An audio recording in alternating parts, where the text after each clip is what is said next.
ආයිබෝන් සියලු දෙනාට කර්මාන්ත රසායනය හා පරිසර දූෂණය එකක යටතේ අපි දැන් මේ වෙද්දී විශාල මාතෘකා ප්‍රමාණයක් සාකච්ඡා කළා ඉවරයි.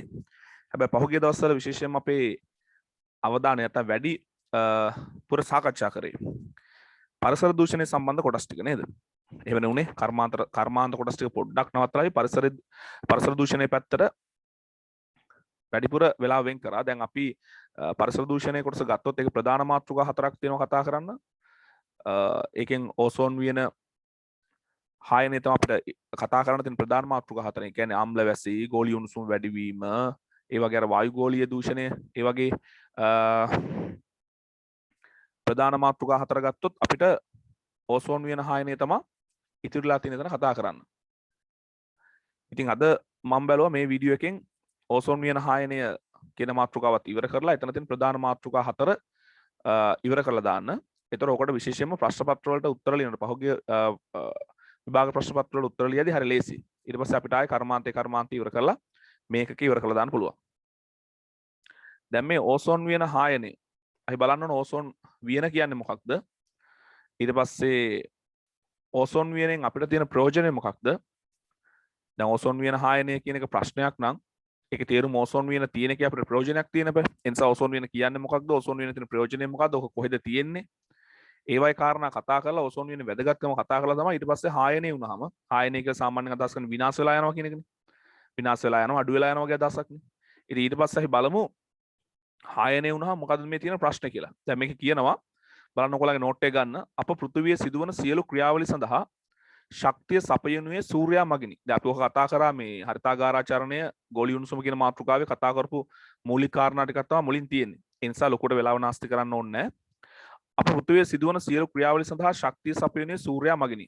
අපි කතා කරානේ. ශක්තිය යම් තැනක සිට තවත් තැනකට සම්ප්‍රේෂණය වන ක්‍රම තුනකි. මේකත් මම සඳහන් කරා අර මාතෘකාවේදී. එනම් සන්නයනය, සංවහනය සහ විකිරණය. දැන් ওই සන්නයනය, සංවහනය සහ විකිරණය ඔයගොල්ලන්ට ඕලෙවල් කාලෙත් කියලා දෙනවා. දැන් සන්නයනය කියලා කියන්නේ මේ සන්නයනය සහ සංවහනයේ තියෙන විශේෂත්වය තමයි මේ ක්‍රම දෙක යටතේ ශක්තිය සම්ප්‍රේෂණයට මාධ්‍යයක් අවශ්‍ය වෙනවා. දැන් උදාහරණයක් විදිහට අපි හිතමු ඔයාලඟ තියෙන යකඩ කෑල්ලක්. හරි. මේ යකඩ කෑල්ලක එක කොනක් නැත්නම් එක කෙලවරක් අපි රත් කරපුවාම හරි. එක කෙලවරක් අපි රත් කරපුවාම අපිට අපි අතින් අල්ලන් හිටියොත් අනිත් පැත්ත අපිට රස්නයක් දැනෙනවා අනිත් පැත්තේ නේ. අනිත් පැත්ත රස්නයක් දැනෙනවා. එතකොට මේ පැත්තෙන් තමයි අපි තාපයේ විදිහට ශක්තිය ලබා දෙන්නේ. තාපයේ විදිහට ශක්තිය ලබා දෙන්නේ. හැබැයි මේ ශක්තිය ගමන් කරනවා. මේ ශක්තිය ගමන් කිරීමේ තියෙන විශේෂත්වය තමයි පදාර්ථය ගමන් කරන්නේ. හරි? පදාර්ථය ගමන් කරන්නේ නැහැ.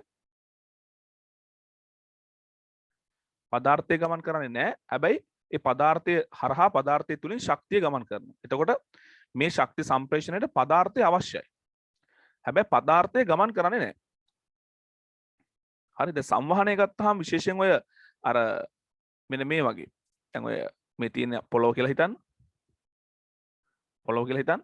දැන් මේ හරිය තියෙන වාතයේ යම් හේකින් උණුසුම් වුණොත් හිතන්න මේ හරිය තියෙන වායු කොටසක් යම් හේකින් උණුසුම් වුණොත් තාපයේ විදිහට ශක්තිය උරා ගන්නවා.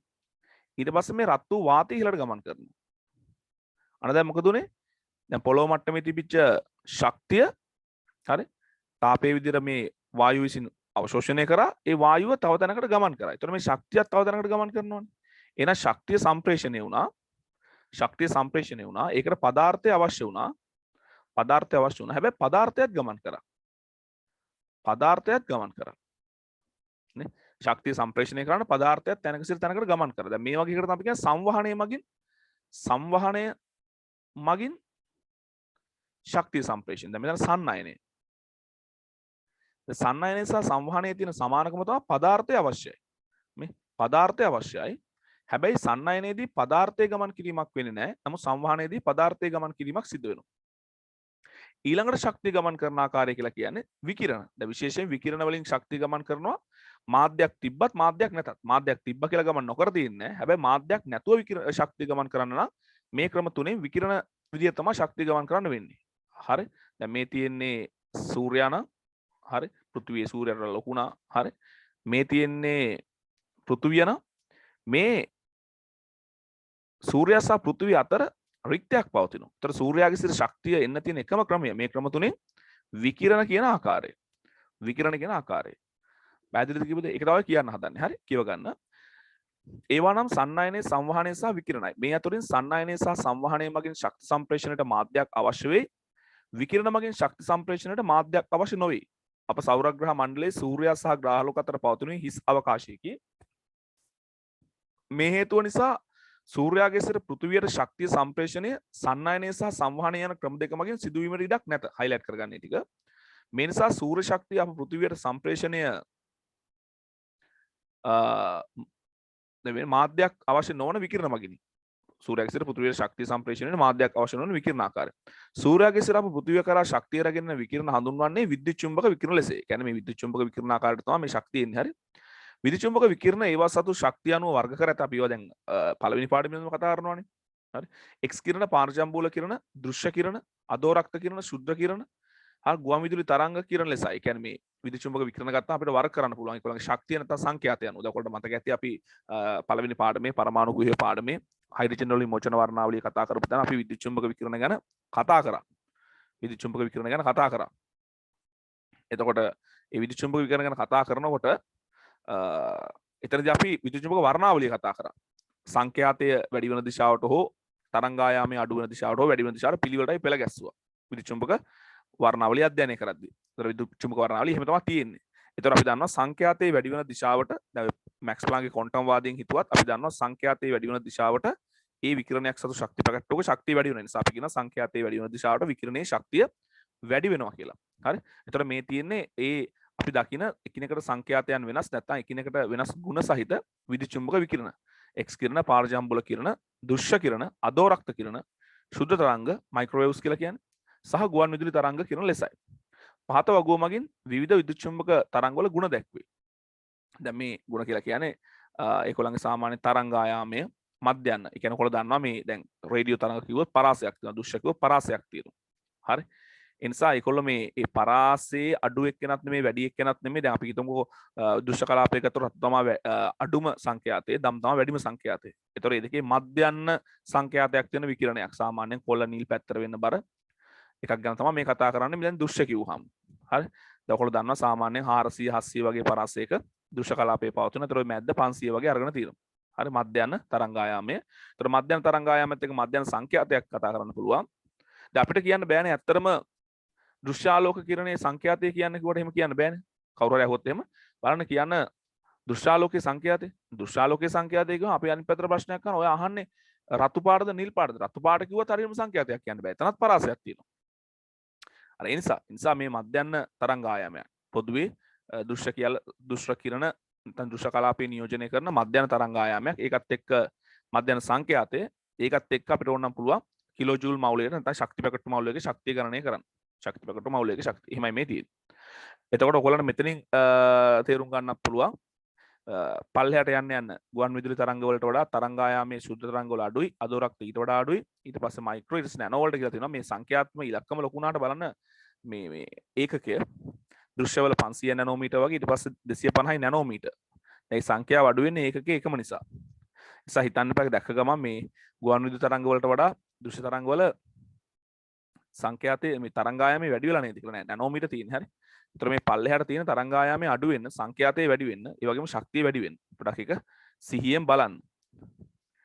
මේ තරංග අතරින් එක්ස් කිරණ සහ පාරජම්බූල කිරණවල ශක්තිය ඉතා අධික බැවින් ඒ කිරණවලට නිරාවරණය වීමේදී අප ශරීරයේ ඇති ජෛව අණුවල රසායනික වෙනස්කම් සිදුවේ. මේ නිසා අප ශරීරයේ ඇති ක්‍රියාකාරී ජෛව අණුවන DNA, RNA සහ ප්‍රෝටීන කියන්නේ එන්සයිම. හරි. ප්‍රෝටීන කියලා කියන්නේ මේ ප්‍රෝටීන සියල්ල එන්සයිම නෙමෙයි. නමුත් එන්සයිම ගොඩනගන්නේ ප්‍රෝටීන වලින්. විශේෂයෙන් දැන් මේ ප්‍රෝටීන ගැන කතා කරන්නේ ප්‍රෝටීන වලට හානියක් වෙනකොට ඒක එන්සයිම වල හානියක් බවට පත් වෙනවා. එන්සයිම වල හානියක් බවට පත් වුණොත් බයෝකන ළමයි දන්නවා ජෛව රසායනික ප්‍රතික්‍රියා නැත්නම් ජීවි දේහයන් තුළ සිදුවන රසායනික ප්‍රතික්‍රියා නිසියාකාරයෙන් සිදු වෙන්නේ නැහැ. නිසා ප්‍රෝටීන වලට හානි දේහයේ තියෙන ප්‍රෝටීන වලට හානියක් සිදු වෙනවා කියන්නේ නිතරම එන්සයිම වලටත් හානියක් සිදු වෙනවා කියන තැනට එන්න පුළුවන් අපිට. හරි.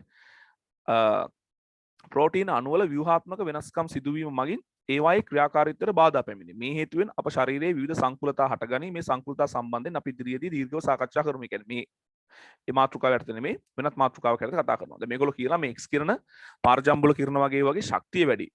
මේ කිරණ වලට අපි නිරාවරණය වුණොත් අපේ DNA දැන් DNA වල ව්‍යුහය නම් බයෝකන ළමයි දන්නවා. හැම ළමයෙක්ම ඕ ලෙවල් කාර්යය ඉගෙන ගත්තා. හරි. ඕකට අර ඒ කියන්නේ DNA එකක් හැදෙන්නේ අර දාම දෙකක් එකතු වෙලා ඊට පස්සේ මේකට නිශ්චිත අර ව්‍යුහයක් තියෙන දඟර ගෙහිච්ච ව්‍යුහයක් වගේ කොළ දැකලා ඇති. ඒ ව්‍යුහයට හයිඩ්‍රජන් බන්ධන දායක වෙනවා. ඒ වගේම දැන් RNA ප්‍රෝටීන ගත්තත් ඔය ප්‍රෝටීන වලට විශේෂයෙන් කතා කරනවා ස්ට්‍රක්චර් එකක් තියෙනවා. හරි. හරි එයාගේ මේ ප්‍රෝටීන් එකේ ෆන්ක්ෂන් එක එයාට අදාළ කාර්ය හරියට කරන්න ඒ ප්‍රෝටීන් අණුවක් ගොඩ නැගුණාම එයාට නිවැරදි හැඩයක් තියෙනවා. ඒ හැඩයන් පවත්වා ගන්න හයිඩ්‍රජන් බන්ධන දායක වෙනවා. නමුත් දැන් මේ කිරණ වලට නිරාවරණය වෙනකොට මේ DNA RNA ප්‍රෝටීන වගේ වෙනස්කම්. කියන්නේ විශේෂයෙන් හැඩය වගේ වෙනස් වෙනවා. ඒතර ඒවා වෙනස් වුණාම ඒ ඒකොල්ලන්ට අදාළ නියම ක්‍රියාකාරීත්වය සිදු කරන්නේ නැහැ. දැන් DNA වගේ එක වෙනස්කමක් එහෙම ඇති වුණොත් එහෙම ඊට පස්සේ ඒවා විකෘති වලට පෙළඹෙන්නේ. බලාපොරොත්තු නොවන ලක්ෂණ ඊළඟ පරම්පරාවල ජීවීන්ගෙන් පේන්න පටන් ගන්නවා. හරි? එතකොට දැන් UV කිරණ X කිරණ වලට වගේ ඕනාට වඩා නිරාවරණය වුණාම හරි? එතකොට වෙන්නේ ඔය වගේ ව්‍යුහවල ඔය වගේ ජෛව අණුවල ඒ ව්‍යුහාත්මක වෙනස්කම් සිද්ධ වෙලා ඊට පස්සේ එතනින් එහාට ජීවිතයේ තුළ සිදුවන ක්‍රියාවලිය අඩපණ වෙලා වෙනස් වෙලා විවිධ සංකුලතා ඇති වෙන පුළුවන් කියලා තමයි කියන්නේ. ඊළඟ ඡේදරය සූර්යාගේ සිට පෘථිවියට ප්‍රධාන වශයෙන් ශක්තිය සම්ප්‍රේෂණය වනුයේ හයිලයිට් කරගන්න පාරජම්බුල කිරණ, දෘශ්‍ය කිරණ සහ අදෝරක්ත කිරණ වශයෙන්. මේ කිරණ අතරින් දෘශ්‍ය කිරණ සහ අදෝරක්ත කිරණ වල ශක්තිය අඩු බැවින්. හරි මේ කිරණ අතරින් දෘශ්‍ය දැන් මේ කිරණ තුනේ. දැන් මේ කිරණ තුන පිළිවෙලට ගත්තාම ඔයාලට මතකද විදුචුම්බක වර්ණාවලියේ පවතින මෙන්න මේ ආකාරයට විදුචුම්බක වර්ණාවලියේ පවතින මෙන්න මේ ආකාරයට මතක් කරලාම දෙන්න. හැබැයි මේ ඔය කිරණ තුනේ පිළිවෙල අඩුමතරේ මතක තිබ්බොත් හොඳයි. එතකොට අපි ගත්තොත් එහෙම මේ දිශාවට සංඛ්‍යාතය වැඩි වෙනවා කියලා මේ දිශාවට සංඛ්‍යාතය වැඩි වෙනවා කියලා ගත්තොත් එහෙම මේ දිශාවට සංඛ්‍යාතය වැඩි වෙනවා කියලා ගත්තොත් එහෙම දෘශ්‍ය වලට වඩා සංඛ්‍යාතය වැඩි පැත්තේ තමයි තියෙන්නේ UV කියන්නේ visible UV නැත්නම් පාරජම්බුල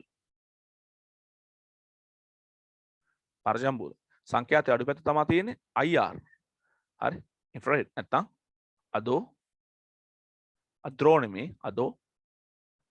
රක්ත කිරණ ඒක අපිට මතක තියාගන්න. එතකොට මේ තුන් දෙනා සංසන්දනය කරනකොට මේ දෙනාගේ ශක්තිය අඩුයි. මේ දෙනාගේ ශක්තිය විකිරණ අරගෙන යන ශක්තිය අඩුයි. හරි UV කිරණ වලට සාපේක්ෂව.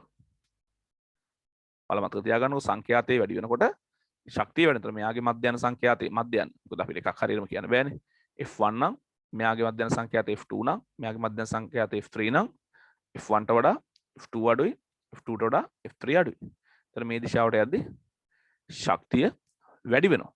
එසා මේ තුන් දෙනා සංසන්දනය කරද්දී අඩු ශක්තියක් තියෙන දෘශ්‍ය සහ අදෝරක්ත වලට. ඒක තමයි කියන්නේ. right?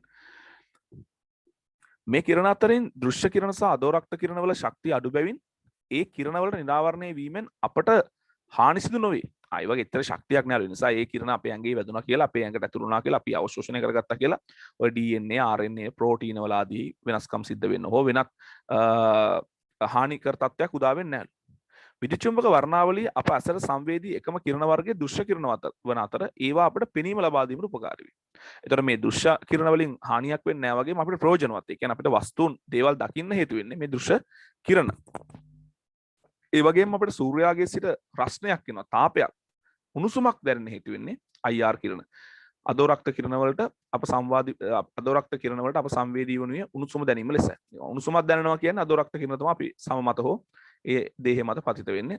හරි. ඒතර ද්‍රව්‍යයකට උණුසුමක් දැනෙනවා ඒත් ඒ IR කිරණ නිසා. පාත රූපයේ අපි බලමු එතකොට මේ දැන් UV කිරණත් එනවා කියවනේ. එයාට මොකද වෙන්නේ කියලා. පාත රූපයේ දැක්වෙනුයේ පෘථුවියට ළඟාවන සූර්ය කිරණ වල ස්වභාවය සහ ඒවායේ තීව්‍රතාවයයි. ඒ රූපයට අනුව දැකිය හැක්කේ පෘථිවි වායුගෝලයේ ඉහළ සීමාවට ලැබෙන සූර්ය වායුගෝලයේ ඉහළ සීමාවට. දැන් මේ වායුගෝලයේ බෙදීමක් එහෙම තියෙනවා අපි ඉස්සරහට කතා කරමු. ඔයගොල්ලෝ අර O level කාලේ භූගෝල විද්‍යාව කරලා තියෙනවනේ. ස්තර ගෝලය තියෙන පරිවර්තීය ගෝලය එහෙම තියෙන අයන ගෝලය කිය. මේ වායුගෝලයේ බෙදලා තියෙන කොටස් වලට. අපි ගැන පොඩ්ඩක් කතා කරමු. හරි. පහත රූපයෙන් දැක්වුණේ පෘථිවියට ළඟාවන සූර්ය කිරණවල ස්වභාවය සහ ඒවායේ තීව්‍රතාවය. ඒ රූපයට අනුව දැකිය හැක්කේ පෘථිවි වායුගෝලයේ ඉහළ සීමාවට ලැබෙන සූර්ය ශක්තියෙන් සැලකිය යුතු ප්‍රමාණයක් පෘථිවි පෘෂ්ඨයට පැමිණීමට පෙර ඉවත් වී ඇති ගොස් බවයි. බලමු අපි කියවගෙන යමුකෝ. තවදුරටත් මේ රූපය නිරීක්ෂණය කළ විට ඔබට පෙනුනේ පෘථිවි වායුගෝලයට ලැබෙන UV කිරණ වලින් වැඩි ප්‍රමාණයක් පෘථිවි පෘෂ්ඨයට පැමිණීමට පෙර ඉවත් වී ඇති බවයි. මෙසේ වන්නේ ඇයි? මෙසේ වන්නේ සූර්ය කිරණ පෘථිවි වායුගෝලය හරහා පෘථිවි පෘෂ්ඨයට කරා ළඟා වීමේදී වායුගෝලයේ ඉහළ ස්තරවලදී ඒ ස්තරවල ඇති වායු අණු මගින් ඒ කිරණ උරා ගැනීම හේතු වෙනවා. මෙන්න මෙතන highlight කරගන්න. අර මෙතන කියනවා මේ ඉහළ වායුගෝලයට ලැබෙන UV කිරණ වලින් අඩු ප්‍රමාණයක් තමයි පෘථිවියට එන්නේ කියන කාරණය. ඒ කියන්නේ සූර්යාගේ එනවා එන UV කිරණ ප්‍රමාණයට සාපේක්ෂව පෘථිවිය දෙසට පැමිණෙන UV කිරණ වල පෘථිවිය දෙසට පැමිණෙන UV කිරණ ප්‍රමාණයට සාපේක්ෂව නමුත් පෘථිවි පෘෂ්ඨයට ළඟා වෙන්නේ අඩු ප්‍රමාණයක්. දැන් මේ තියෙන්නේ පෘථිවි පෘෂ්ඨය කියලා ගන්න පොළව. ඒතර කිලෝමීටර් 15ක් 16ක් විතර නම් පරිවර්තීය ගෝලය කියලා කියනවා. පරිවර්තීය ගෝලය. හරි. මේ වායු ගෝලය බෙදලා තියෙන කොටස් වලට. මේ බෙදන්න හේතු වෙනවා අපි ඉහළට ගමන් කිරීමේදී උෂ්ණත්වයේ විචලනය, ඊට පස්සේ මේ වායු වල ඝනත්වය වගේ දේවල්. හරි පරිවර්තීය ගෝලය. ඊට පස්සේ පරිවර්තීය ගෝලයට උඩ ඉඳලා කිලෝමීටර් 15ක 16ක ප්‍රමාණය ඉඳලා කිලෝමීටර් 50ක් විතර නම් අපි කියනවා ස්තර ගෝලය කියලා. ස්තර ගෝලය. මේ ස්තර ගෝලය තමයි මේ ඕසෝන් කියලා උපකලාපයක් පවතින. ඕසෝන් වියන කියලා උපකලාපයක්. ඊට පස්සේ කිලෝමීටර් 50 ඉඳලා ඊට උඩට මීස ගෝලය. මීස ගෝලය. හරි. මීස ගෝලය. ඊට පස්සේ ආයන ගෝලය. කොහොම තියෙනවා ඉස්සරහට. රයිට්. ඔය ටිකත් පොඩ්ඩක් මතක තියාගන්න. හරි. පොඩ්ඩක් ඔක මතක තියාගන්න. හරි. වායුගෝලයේ ස්තරීකරණය. පොඩ්ඩක් ඒක ගැන සඳහන් කරලා තිනවා. අප වායුගෝලයේ අධ්‍යයනයේ පහසුව තකා ස්තර කිහිපයකට වෙන් කරනු ලැබේ. මේ ස්තර වෙන් කිරීම අදාළ ප්‍රදේශය තුළ උෂ්ණත්ව විචලනය සහ වායුන්ගේ ඝනත්වය මත සිදු කරේ. ඒ කියන්නේ මේ කලාපය තුලින් ගමන් කිරීමේදී ඉහළට මේ කලාපය තුලින් ඉහළට ගමන් කිරීමේදී උෂ්ණත්වය මොකද වෙන්නේ? වැඩි වෙනවද අඩු වෙනවද? වායු වල ඝනත්වය කොහොමද කියන කාරණාවක් තමයි මේ බෙදීම සිදු කරලා තියෙනවා කියලා කියන්නේ. පරිවර්තීය ගෝලය. හරි. පෘථිවි පෘෂ්ඨයේ සිට ඉහළට කිලෝමීටර් 15ක් පමණ දක්වා විහිදී පවතී. පෘථිවියේ වායුගෝලයෙන් වායුන්ගෙන් වැඩි ප්‍රතිශතයක් 99ක් විතරම පෘථිවි වායුගෝලයට අයිති වායුන්ගෙන් 99ක් විතරම අයිති වෙන්නේ මේ පරිවර්තීය ගෝලයට කියලා කියන්නේ වැඩි ප්‍රතිශතයක්. මේ ප්‍රදේශයේ පවතින අතර පෘථිවි පෘෂ්ඨයේ සිට ඉහළට යන විට උෂ්ණත්වය අඩු වේ. මොකද වෙන්නේ? එන්නේ සීතල වෙනවා. හරි පරිවර්තීය ගෝලයේ අපි උඩට යන්න අපි දන්නවනේ සාමාන්‍යයෙන් අපිට අත්දැකීම තියෙන්නේ අපි දැන් ඉන්න මේ කොළඹ නම් කොළඹ මේ මුහුදු මට්ටමේ සිට උඩට යන සීතලක් දැනෙනවා කියන එක අපි අත්දැකීමෙන් දන්නවනේ. හරි. එතකොට පරිවර්තීය ගෝලය පැහැදිලි පෘථිවි පෘෂ්ඨයේ සිට පොළවේ සිට කිලෝමීටර් 15ක් විතර වෙනකන් කලාපය ඉහළට යද්දී උෂ්ණත්වය අඩු වෙනවා නේද? ඊට පස්සේ ස්තර ගෝලය. ස්තර ගෝලය පෘථිවි පෘෂ්ඨයේ සිට කිලෝමීටර් 15 සිට 50. කියන්නේ දැන් අර 15ක් වෙනකන් තියෙන පරිවර්තීය ගෝලයනේ. ඒ 15 සිට 50ක් විතර වෙනකන් තියෙන්නේ ස්තර ගෝලය කියලා කියනවා. මේ ඇති වායු ප්‍රතිශතය ඉතා පහළ වන අතර ඉහළට යන විට උෂ්ණත්වය වැඩි වෙයි. පොඩක් රූප සටහනේ බලමු දෙහෙම තියෙනවද කියලා. සාමාන්‍ය මෙතන තියෙනවා ඍණ 50ක් ඍණ 56ක් කියලා. ඍණ 56 සිට නැවත ඍණ දක්වා ඍණ 2 දක්වා වැඩි වෙලා තියෙනවානේ. ඍණ 2 දක්වා වැඩි වෙලා තියෙනවා. හරි. පෘථිවි පෘෂ්ඨයේ සිට කිලෝමීටර් 15 සිට 50 දක්වා ප්‍රදේශයේ ස්තර ගෝලයේ වේ. මෙහි ඇති වායු ප්‍රතිශතය ඉතා පහළ වන අතර. ඉතින් කොහොමත් 99ක්ම තියෙන පරිවර්තීය ගෝලයනේ. හරි. පහළ වන අතර ඉහළට යන විට උෂ්ණත්වය වැඩි වේ. උෂ්ණත්වය වැඩි වේ. හරි. උෂ්ණත්වය වැඩි වේ. මීස ගෝලය ඒ 50 සිට උඩට මීස ගෝලය පෘථිවි පෘෂ්ඨයේ සිට කිලෝමීටර් 50කට ඉහළ ප්‍රදේශයේ වෙයි. වායු ප්‍රමාණය ඉතා අඩු වන අතර ඉතා ඉහළ උෂ්ණත්වයක් පවතී. නැවත උෂ්ණත්වය වැඩි වෙලා තියෙනවා. හරි. කියන්නේ උෂ්ණත්වය වැඩි වෙනවා කියන්නේ දැන් අර ඉස්සල්ලා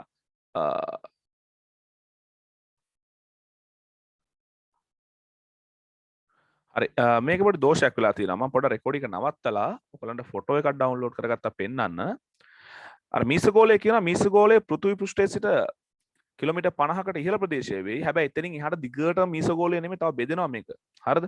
වායු ප්‍රමාණය ඉතා අඩු අතර ඉතා ඉහළ උෂ්ණත්වයක් පවතී. පොඩක් ඒක අපි බලමු. එතන පොඩි මේ බලන්න. මම ෆොටෝ එකක් නැත්නම් ඔයගොල්ලන්ට මේක අධ්‍යයනය කරන්න පුළුවන් උෂ්ණත්වයේ විචලනය. දැන් මේ තියෙන්නේ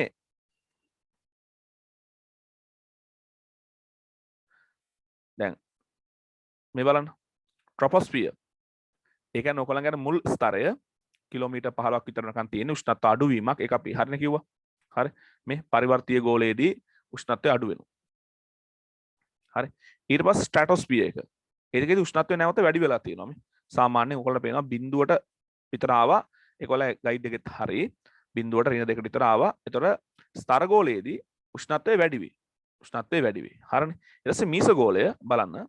මීස ගෝලයේදී නැවත මේක සාමාන්‍ය ඍණ 80ට ඍණ 90ට විතර අඩු වෙලා තියෙනවා.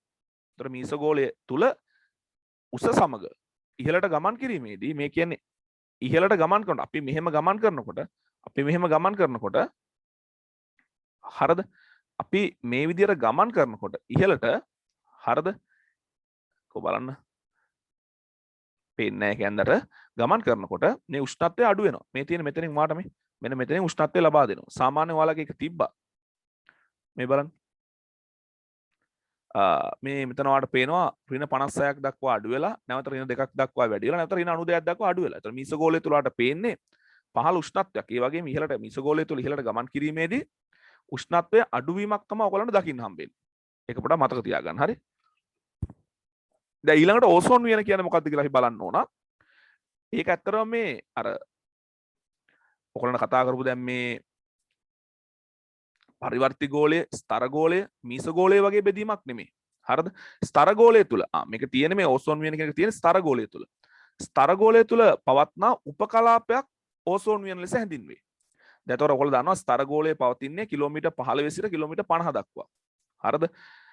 මේ කලාපය නැතහොත් ඕසෝන් වියන පෘථිවි පෘෂ්ඨයේ සිට කිලෝමීටර් 20 සිට 35ක් පමණ ප්‍රදේශය තුර 35ක් පමණ ප්‍රදේශය පුරා පවතී. ඒතර අපි අර රූපය ගත්තොත් නැත්නම් මේ ඉමේජ් එක ගත්තොත් මේක සාමාන්‍යයෙන් මෙන්න 25 20 25 වගේ මේ රේන්ජ් එකේ සිට මේ 35ක් විතරනකම්. එතකොට අර ස්තර ගෝලය තුල පවතින උපකලාපයක්. ඒක පොඩ්ඩක් මතක තියාගන්න. හරි ඕසෝන් වියන කියන එක ඕසෝන් ස්තරය කියන එක මොන කලාපය තුලද තියෙන්නේ කියලා. හරි. කිලෝමීටර් 20 සිට කිලෝමීටර් 35ක් පමණ ප්‍රදේශය පුරා පවතී. මේ ප්‍රදේශය ඕසෝන් වියන යනුවෙන් හඳුන්වනු ලබයි. පෘථිවියේ ස්වාභාවිකව පවත්නා ඕසෝන් වායුවෙන් වැඩිම ප්‍රමාණයක් 95ක් විතර ඕසෝන් පවතින ওই කලාපයේ. ඒ නිසා තමයි ඕසෝන් වියන කියලා කියන්නේ. විශේෂයෙන් මේ ඕසෝන් වායුව ස්තරයක්සේ පෘථිවිය ආවරණය කරනවා. හරි. ඒ නිසා තමයි මේකට වියනක් කියලා කියන්නේ. හරි.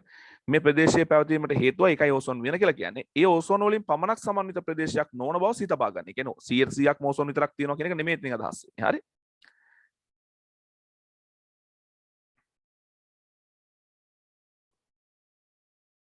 හරි. එතකොට මේ ප්‍රස්ථාරයෙන් පෙන්වන්නේ උෂ්ණත්වය නෙමෙයි. දැන් මේකෙන් පෙන්වන්නේ ඕසෝන් සාන්ද්‍රණය උන්නතාංශය ඉහළට ගමන් කිරීමේදී. එතකොට මෙතනින් ඔයගොල්ලෝ හොඳට ඔන්න තේරුම් ගන්න. ඔයගොල්ලන්ට අපි කතා කරන්නේ ප්‍රකාශ රසායනික දූමිකාව. ඒතර ප්‍රකාශ රසායනික දූමිකාවේ මේ පොළොව මට්ටමේ. එහෙම නැත්නම් අපි මේ කතා කරපු මෙන්න මේ උඩ කතා කරපු හරි මෙහෙම කිව්වත් වැරද්දක් වෙන්නේ නැහැ. අන්න නෝට් එක ගියා ගොඩක් උඩට රයිට්. අපි මේ කතා කරපු පරිවර්තීය ගෝලය. දැන් සාමාන්‍යයෙන් 95ක් විතර ඕසෝන් තියෙනවා කියලා කිව්වේ ඕසෝන් ස්තරයනේ. ඒතර අපි ජීවත් වෙන්නේ දැන් මේ පොළොව මට්ටමේ සිට උඩට ගත්තාම කිලෝමීටර් 15ක් විතර නම් ගත්තාම පරිවර්තීය ගෝලයනේ. ඒතර පරිවර්තීය ගෝලයේ ඕසෝන් කතාවක් කතා කරේ නමුත් අර මෙතන බලන්න ඒගොල්ලෝ කියනවා මේ ග්‍රවුන්ඩ් ලෙවල් එකේ භූමි මට්ටම කියන්නේ ඒ තරම් උසක් නෑ මේ කිලෝමීටර් 5ක් නෑ. ඒතර කිලෝමීටර් 1ක් 2ක් යනකොනොත් දැන් මේ දිශාවට යනකොට ඕසෝන් සාන්ද්‍රණය මේ පැත්තට වැඩි වෙනවා. හරි. ඕසෝන් සාන්ද්‍රණය මේ පැත්තට වැඩි වෙනවා මේ පැත්තට අඩු වෙනවා. ඒතර කොහොම හරි කමක් නැහැ කතා කරන්න පුළුවන් සාන්ද්‍රණයක් තියෙනවා. ඒ කියන්නේ සාමාන්‍ය ග්‍රවුන්ඩ් ලෙවල් එකේ යම් ඕසෝන් සාන්ද්‍රණයක් තියෙනවා. ටික ටික උඩට යනකොට ඒ සාන්ද්‍රණය අඩු වෙනවා. ඒතර ග්‍රවුන්ඩ් ලෙවල් එකේ අර භූමි මට්ටමේ නැත්තම් ඔය පහළ මට්ටමේ තියෙන ඕසෝන් හානි කරයි. ඒ ඕසෝන් ප්‍රකාශ රසායනික දූමිකාවටම හේතු වෙනවා. ඒ ඕසෝන් මට්ටම ඉහළට ගමන් කිරීමේදී අඩු වෙලා ඊට පස්සේ කිලෝමීටර් 3ක 4ක ඉඳන් කිලෝමීටර් 15ක් 16ක් විතර යනකම් යම් පොඩි විචලනයක් පේනවා. නමුත් අඩු සාන්ද්‍රණයකින් නැවත ඔයගොල්ලන්ට පේනවා සාමාන්‍ය කිලෝමීටර් 25ක් විතර වෙනකොට ඉහළම ඕසෝන් සාන්ද්‍රණයක් තියෙනවා. ඒක සාමාන්‍යයෙන් ඒ වැඩිවීම පටන් ගන්නවා කිලෝමීටර් 18න් 19න් 20න් විතර. ඊට පස්සේ 30ක් විතර වෙනකම් ඒ වැඩිවීමක් තියෙනවා. නමුත් උපරිම ඕසෝන් සාන්ද්‍රණයක් අපිට දකින්න හම්බෙන්නේ කිලෝමීටර් 25කදී විතර. කිලෝමීටර් 25කදී විතර ඒ ඕසෝන් වැඩිවීම සිද්ධ වෙලා තියෙන ස්තර ගෝලයේ. එතන මෙන්න මේ කිලෝමීටර් 20 25 30 ඇතුළත මෙන්න මේ වගේ ඉහළ ඕසෝන් සාන්ද්‍රණයක් ඔය පෘථිවි පෘෂ්ඨයේ පුරා පවතින එක. ඒක තැනක නෙමෙයි. ඒ ඉහළ ඕසෝන් සාන්ද්‍රණය කියලා කියන්නේ වැඩි ඕසෝන් ප්‍රමාණයක් තියෙනවා. ඒක පෘථිවිය වටේට හරි ස්තරයක් විතර නිර්මාණය වෙනවා. දැන් මෙන්න මේ ප්‍රස්ථාරය තේරුම් ගන්න උත්සාහ කරන්න. හරි. ඒතර මේ අපි ඉන්න මට්ටමෙත් ඕසෝන් තියෙනවා. ඒක ටික ටික උඩට යනකොට ඕසෝන් සාන්ද්‍රණය අඩු වෙනවා. ඊට පස්සේ නැවත වැඩි වෙන්න පටන් ගන්නවා. ඒ අපි ඉන්න මට්ටමේ තියෙන ඕසෝන් සාන්ද්‍රණය වගේ නෙමෙයි ඔය කියන ස්තර ගෝලයේ හරි ඕසෝන් වියන තියෙන පවතින ප්‍රදේශයේ ඕසෝන් ස්තරයේ පවතින ප්‍රදේශයේ නැත්නම් පෘථිවි පෘෂ්ඨයේ සිට කිලෝමීටර් 20ක් 25ක් ගියාම තියෙන ඕසෝන් සාන්ද්‍රණය ඉතා වැඩි. හරි පැහැදිලි නේ කියපු දේ. දැන් එහෙනම් ඒක තේරුම් ගන්න ඕන. පොඩක් ප්‍රශ්නයක් අහන්න පුළුවන් තැනක් පෘථිවිය සිට ඉහළට යනකොට ඕසෝන් සාන්ද්‍රණය කොහොමද විචලනය වෙන්නේ? ඕක අඳින්න කියන්නේ නැහැ විභාගෙට. හරි. අඳින්න කියන්නේ නැහැ විභාගෙට. හරි. අඳින්න කියන්නේ නැහැ විභාගෙට. නමුත් පොඩි අදහසක් තියාගන්න. අපි ඉන්න මට්ටමෙත් ඕසෝන් තියෙනවා. උඩට යනකොට ඕසෝන් ප්‍රමාණය අඩු වෙලා නැවත කිලෝමීටර් 18ක් 20ක් 25ක් යනකොට ආයේ ඕසෝන් සාන්ද්‍රණය වැඩි වෙන්න පටන් ගන්නවා.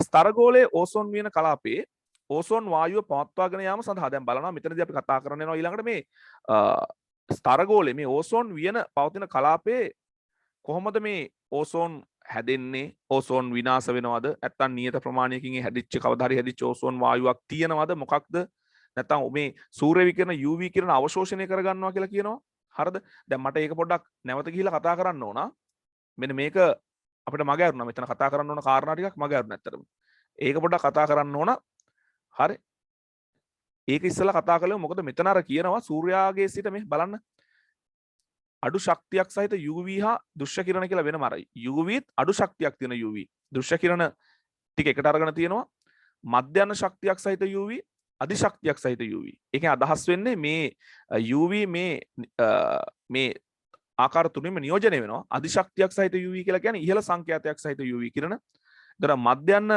සංඛ්‍යාතයක් සහිත UV කිරණ ඊට පස්සේ අඩු සංඛ්‍යාතයක් සහිත UV කිරණ අඩු සංඛ්‍යාතයක් සහිත UV කිරණයි දෘශ්‍ය කිරණ එකට දාලා තියෙනවා ඊට අමතරව අපිට අදෝරක්ත කිරණක් දාන්න පුළුවන් ඒතර වෙලා තියෙන්නේ අධි ශක්තියක් සහිත UV කිරණ ඉහළින්ම වායුගෝලයේ පෘථිවිය පැත්තට එනක නැවතිලා ඊට පස්සේ ඔය මධ්‍යම ශක්තියක් සහිත UV කිරණ ස්තර ගෝලයෙන් ඔය ඕසෝන් වියන තියෙන හරියෙන් පෘථිවියට එනක නවතිනවා ඒතර ඔයාලට පේනවා මේ වායුගෝලයට සූර්යාගේ සිට රික්තයක් කරහා ආපු අධි ශක්තියක් සහිත UV කිරණ සහ මධ්‍යම ශක්තියක් සහිත UV කිරණ කෙසේ හෝ ස්තර ගෝලයෙන් පල්ලෙහාට එන එක නැවතිලා තියෙනවා. ස්තර ගෝලයෙන් ඒතර අපි බලන්න ඕන මේ විශේෂයෙන් මේ අපි කතා කරන්න යන්නේ මෙන්න මේ ස්තර ගෝලයෙන් කොහොමද මේ UV කිරණ වායු ගෝලයට නැත්නම් තවදුරටත් පරිවර්තීය ගෝලය දක්වා එන එක නවතින්නේ. මෙන්න මෙතනින් නැවතින එක තමයි අපි විශේෂයෙන් කතා කරන්නේ. මේ ඕසෝන් වියන මෙතන තියෙන ඇත්තටම මේ ස්තර ගෝලයේ ඕසෝන් වියන පවතින ප්‍රදේශයෙන් කොහොමද මේ UV කිරණ එන එක නවත්තන්නේ කියන ගැන තමයි අපි කතා කරන්නේ. හැබැයි ඒකෙන් අදහස් වෙන්නේ නැහැ පෘථිවියට UV කිරණ එන්නේ නැහැ කියලා. දැන් ඕසෝන් වියන තිබ්බත් ඇත්තටම අඩු ශක්තියක් සහිත UV කිරණ දෘශ්‍ය කිරණ සහ අදෝරක්ත කිරණ පරිවර්තීය ගෝලයට ඇතුල් වෙනවා. අපි ඉන්න ප්‍රදේශයට ඇතුල් වෙනවා. දැන් අපි කතා කරන්න යන්නේ මෙන්න මේ UV කිරණ අවශෝෂණය කරගන්නේ කොහොමද මේ ඕසෝන් වියනින්. හරි අපි එතෙන්ට යමු.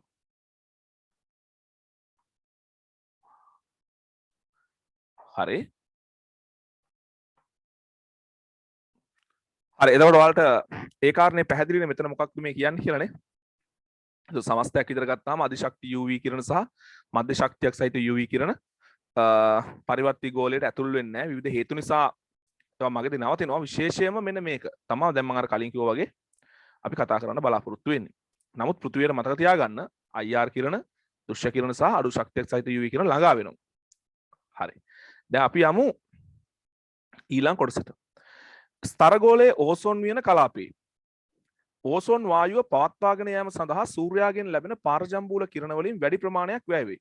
මේ ඕසෝන් වියන මේන්ටේන් කරන්න, තියාගන්න, හදාගෙන යන්න. ඒ කියන්නේ මේක මේ හැදිච්ච එකක් එහෙම්ම වෙනස් නොවී තියෙනව නෙමෙයි. නිරන්තරයෙන් ඕසෝන් හැදෙනවා. ඒ හැදෙන එකට තමා අර UV කිරණ අවශෝෂණය කරගන්න. ඒ UV කිරණ අවශෝෂණය කර ගැනීමේ ප්‍රතිඵලයක් නිසා තමයි UV කිරණ පෘථිවිය දෙසට එන එක නවතින්නේ කියලා මේ කියන්න හදන්නේ. හරි. මේ හේතුව නිසා සූර්යාගෙන් ලැබෙන හානිකර පාරජම්බුල කිරණ වැඩි ප්‍රමාණයක් පෘථිවි පෘෂ්ඨය කරා ළඟා නොවේ. එහෙනම් මේ හයිලයිට් කරගන්න ඕසෝන් වායුව පවත්වාගෙන යාම සඳහා සූර්යාගෙන් ලැබෙන පාරජම්බුල කිරණ වලින් වැඩි ප්‍රමාණයක් වැය වේ. හරි. වෙනත් අයුරකින් කිව්වොත් ඕසෝන් වියන මේ අධිශක්ති පාරජම්බුල කිරණ සඳහා පෙරණයක් ලෙස ක්‍රියා කර ඒ කිරණ වලට නිරාවරණය වීමෙන් අපව ආරක්ෂා කරයි. මේ දැන් ඊළඟට බලන්න මෙතන අර මුලින්ම කිව්වා මේ ඉහළ ශක්තියක් තියෙන UV කිරණ X කිරණ වගේ වට නිරාවරණය කර වෙනකොට අපිට හානි කරයි කියලා කිව්වනේ. එහෙනම් ওই සූර්යාගේ සිට එන අධිශක්තියක් සහිත UV කිරණ පෘථිවියට ළඟා වුණොත් ඉහළ ශක්තියක් තියෙන UV කිරණ ළඟා වුණොත් අපි ඒ කිරණ වලට නිරාවරණය වෙනවා. එතකොට අර කියපු විදිහට RNA වල DNA වල ප්‍රෝටීන් වල වෙනස්කම් ඇති වෙන්න පුළුවන්. තව විවිධ සංකුලතා වලට භාජනය වෙන්න පුළුවන්. එතකොට මේ ඕසෝන් වියන පවත්වාගෙන යාම සඳහා ඕසෝන් හැදෙන්නේ නැත්තර ඊළඟට පැහැදිලි කරනවා මේ කිරණ අවශෝෂණය කිරීමේ ප්‍රතිඵලයක් ලෙස කිරණ පෘථිවිය පැත්තට එන එක නවතිනවා. හරි මේ සංසිද්ධිය පෘථිවිය තුළ ජීවයේ පැවැත්මට අත්‍යවශ්‍ය ජලයේ පැවතීම සහ ප්‍රශස්ත උෂ්ණත්වයක් පැවතීම යන කරුණු තරම්ම ජීවයේ පැවැත්මට උපකාරී වේ. මොකද කියන්නේ? ජලයේ පැවතීම, ප්‍රශස්ත උෂ්ණත්වයක් පැවතීම මෙන්න මේ තරම්ම වැදගත්ලු මේ UV කිරණ ඉහළ ශක්තියක් සහිත UV කිරණ පෘථිවියට එන එක නවතින එක. හරිද? ඕසෝන් වියනේ ක්‍රියාකාරීත්වය. දැන් කිව්වා මේ ඕසෝන් වියන කියන්නේ කවදා හරි හැදිච්ච එකක් නිරන්තරයෙන්ම එක වෙනස් නොවි පවතිනව නෙවෙයි මේ සූර්ය ශක්තිය අවශෝෂණය කරගනිමින් නිරන්තරයෙන් ඕසෝන් හැදෙනවා. මේ හැදෙන තමයි UV කිරණ අවශෝෂණය කරගන්නේ. ඒතර කෙනෙක්ට ප්‍රශ්නයක් එන්න පුළුවන්. නිරන්තරයෙන් UV කිරණ ඕසෝන් හැදෙනවා නම් ඒකෙන් දවසින් දවස ඕසෝන් වැය වෙනවද කියලා බලමු පොඩ්ඩක්. සූර්යාගෙන් ලැබෙන අධිශක්ති පාරජම්බූල කිරණ ස්තරගෝලය කරා ළඟාවීමේදී ඒ ඔක්සිජන් වායුව වියෝජනය කර පරමාණුක ඔක්සිජන් නිපදවයි. මොකද කියන්නේ දැන් උතර කියවනේ ඕසෝන් වියන තියෙන කලාපයේ ඕසෝන්ම තියෙනවා විතරක් නෙවෙයි. එතකොට මෙතන මෙන්න මෙහෙම දෙයක් සිද්ධ වෙනවලු. හරිද? මේක හොඳට අහගන්න. හරි. දැන් UV කිරණ පැමිණෙනවා ඉහළ ශක්තියක් සහිත. එතකොට මේ UV කිරණ අවශෝෂණය කරනවා O2 වායු අණු. වායු අණු අවශෝෂණය කරලා මේගොල්ලෝ බිඳ වැටෙනවා. මේගොල්ලෝ බිඳ වැටෙනවා. ඒගොල්ලෝ බිඳ වැටෙනවා. හරිද? ඒ බිඳ වැටෙන පරමාණුක ඔක්සිජන් වලට. වායුමය අවස්ථාවේ පවතින පරමාණුක ඔක්සිජන් වල බිඳ වැටෙනවා. දැන් මේකට ශක්තිය අවශෝෂණය කරනවානේ. ඒ නිසා මේ ක්‍රියාවලියේ එන්තැල්පි පරයාසය දාන නැත්නම් ක්‍රියාවලිය තාප අවශෝෂකයි. ඒක තමයි කිව්වේ. එහෙනම් ඔන්න බලන්න ඒගොල්ලෝ දැන් මේ ස්වාභාවික ක්‍රියාවලියක් මේක හරි. UV කිරණ අවශෝෂණය කරනවා O2 අණු හරි ස්තරගෝලයේදී ඒගොල්ලෝ පත් වෙනවා පරමාණුක ඔක්සිජන් බවට. මේ ක්‍රියාවලිය තාප අවශෝෂකයි. හරි. දැන් මේක වෙන්නේ ස්තරගෝලයේ හරි.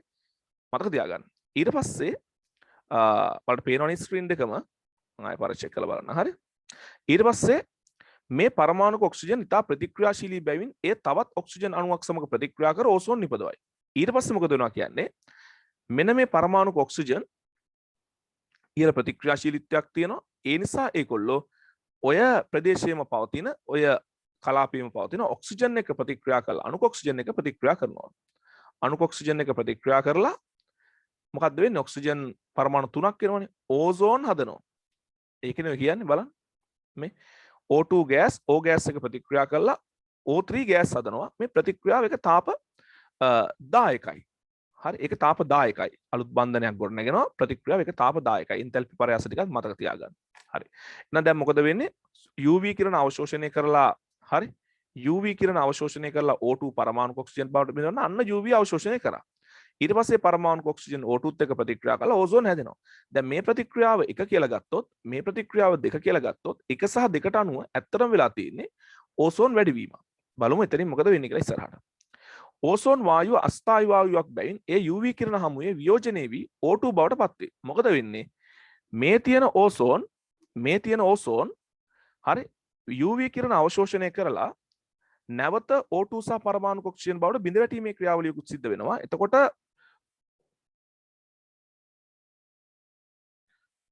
හරි විවිධ බාධක පැමිණෙනවා මේ රෙකෝඩින් කරගෙන යද්දී. හරි දුෂ්කර වැඩක් මේක.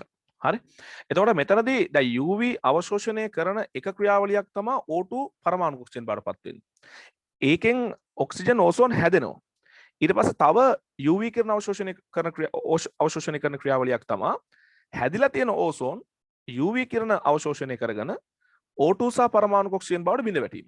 ඒක ප්‍රතික්‍රියාංක 3. හරි. ඒක මම ලියලා පෙන්නන්නම්. එතකොට මේ වගේ හිකුත් සිද්ධ වෙනවා. හැදිලා තියෙන ඕසෝන්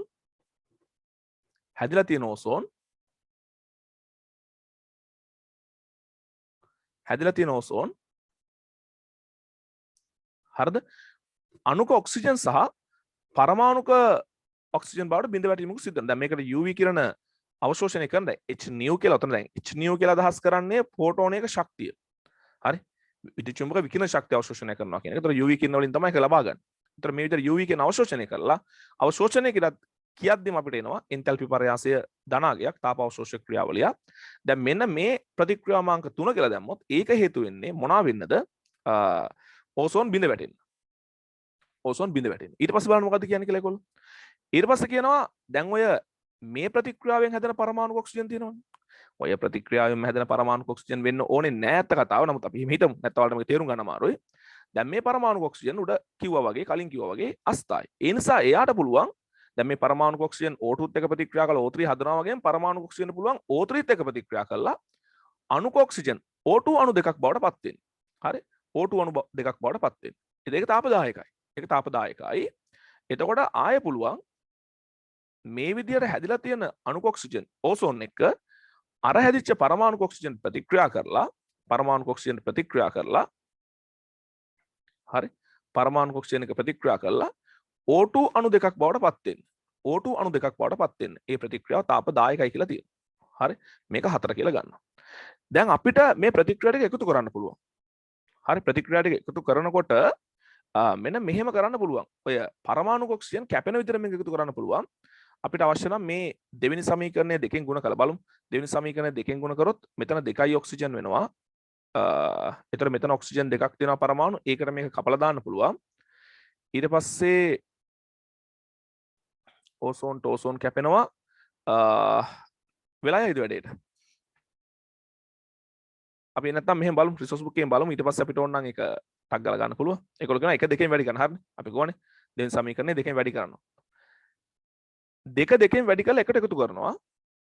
එතකොට ඒගොල්ලෝ පියවර දෙකකට අරන් තියෙන. එකපාර ගණන් තිනවට තේරෙන විදිහට මෙහෙම කරන්නම්. මම මෙහෙම ගණන්නම් උන්ට. හරිද? ලේසි විදියට. එක කියන එක ගත්තාම ඒක ලියන්න පුළුවන් O2 ගෑස් දෙකක් පරමාණුක ඔක්සිජන්. දෙක කියන එක දෙකෙන් වැඩි කරලා ලියනවා දෙකක් පරමාණුක ඔක්සිජන්. එතකොට දෙකක් O2 ගෑස් එකෙන් හැදෙනවා දෙකක් O3 ගෑස්. ඊට පස්සේ එකට දෙක එකතු කරනවා. එතකොට මේ පරමාණු ඔක්සිජන් දෙකට පරමාණු ඔක්සිජන් දෙක කැපිලා අපිට එනවා මෙතන O2 දෙකයි මෙතන O2 එකයි මෙතන O3 දෙකයි. හරිනේ. එතකොට තුනක් O2 ගෑස් වලින් දෙකක් O3 ගෑස් එනවා. දැන් එතකොට මේක ඕසෝන් සෑදීම. ඕසෝන් සෑදීම. ඊට පස්සේ අපිට පුළුවන් 3ට 4 කෙලින්ම එකතු කරන්න. 3ට 4 එකතු කරන්න. 3ට 4 එකතු කරද්දි මෙන්න මේ පරමාණු ඔක්සිජන් එකට මේ පරමාණු ඔක්සිජන් එක කැපිලා යනවා. මෙතන O3 දෙකක් එනවා. දෙකක් O3 එනවා. ඊට පස්සේ මෙතන O2 තුනක් එනවා. O2 තුනක් එනවා. තුනක් O2 එනවා. ඔය විදිහට. දැන් මෙහෙමයි. මේ දෙක එකතු කරන්න එපා. මේ දෙක එකතු කරොත් ඔක්කොම කැපිලා යනවනේ. මෙතනින් අපි කියන්නේ මෙන්න මෙහෙම දෙයක්. ඕසෝන් හැදෙන ශීඝ්‍රතාවයට සමාන ශීඝ්‍රතාවයකින් ඕසෝන් වැයවීමක් මේ ඕසෝන් වියන තුළ සිද්ධ වෙනවා. මේක අපිට නිරූපණය කරන්න පුළුවන් මෙහෙම. 3ක් O2 ගෑස් ඒ කියන්නේ ප්‍රතිවර්තීය ක්‍රියාවලියක් විදිහට.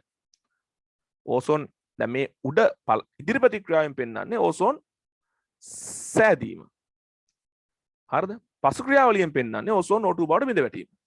එතකොට මේ ශීඝ්‍රතාවය R1 නම් මේ ශීඝ්‍රතාවය R2 නම් අපි සලකනවා R1 සමානයි R2. ඒ කියන්නේ UV අවශෝෂණයෙන් O2 ඕසෝන් බවට පත් වෙනවා. UV අවශෝෂණයෙන්ම O3 O2 බවට පත් වෙනවා. මේ ක්‍රියාවලියටත් විද්‍යුත් චුම්බක විකිරණ ශක්තිය අවශෝෂණය කරනවා. මේ ක්‍රියාවලියත් විද්‍යුත් චුම්බක විකිරණ ශක්තිය අවශෝෂණය කරනවා.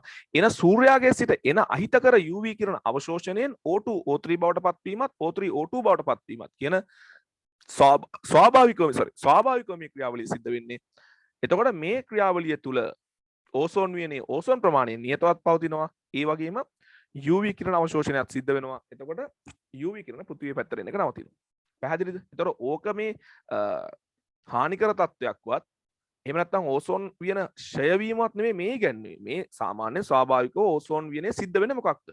UV කිරණ අවශෝෂණය කරන්නේ කොහොමද?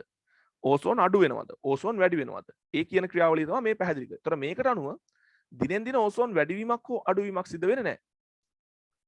හරි? අඩුවීමක් හෝ වැඩිවීමක් සිද්ධ වෙන්නේ නැහැ. හැබැයි නිරන්තරයෙන් ඕසෝන් බිඳ වැටෙනවා. නිරන්තරයෙන් ඕසෝන් හැදෙනවා.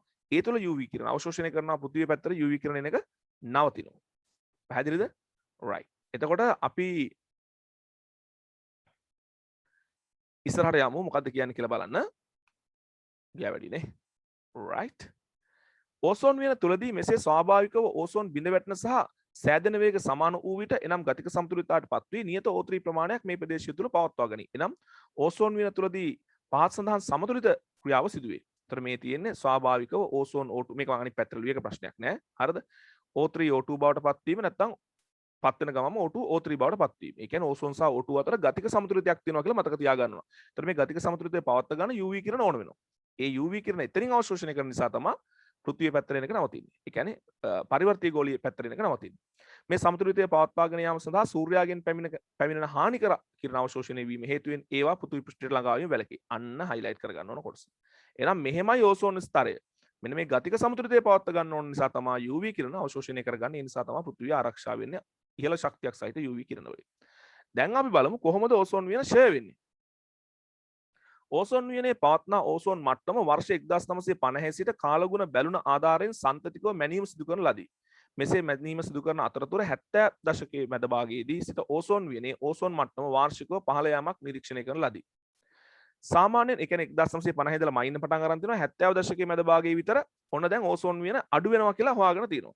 සාමාන්‍යයෙන් ඕසෝන් වියනේ ඕසෝන් මට්ටම සෑම දිනකම නියතවම පවතී. එය පරිසර උෂ්ණත්වයේ ඍතු වෙනස් වීම සහ භූගෝලීය සාධක මත යම් පමණකට වෙනස් වෙයි.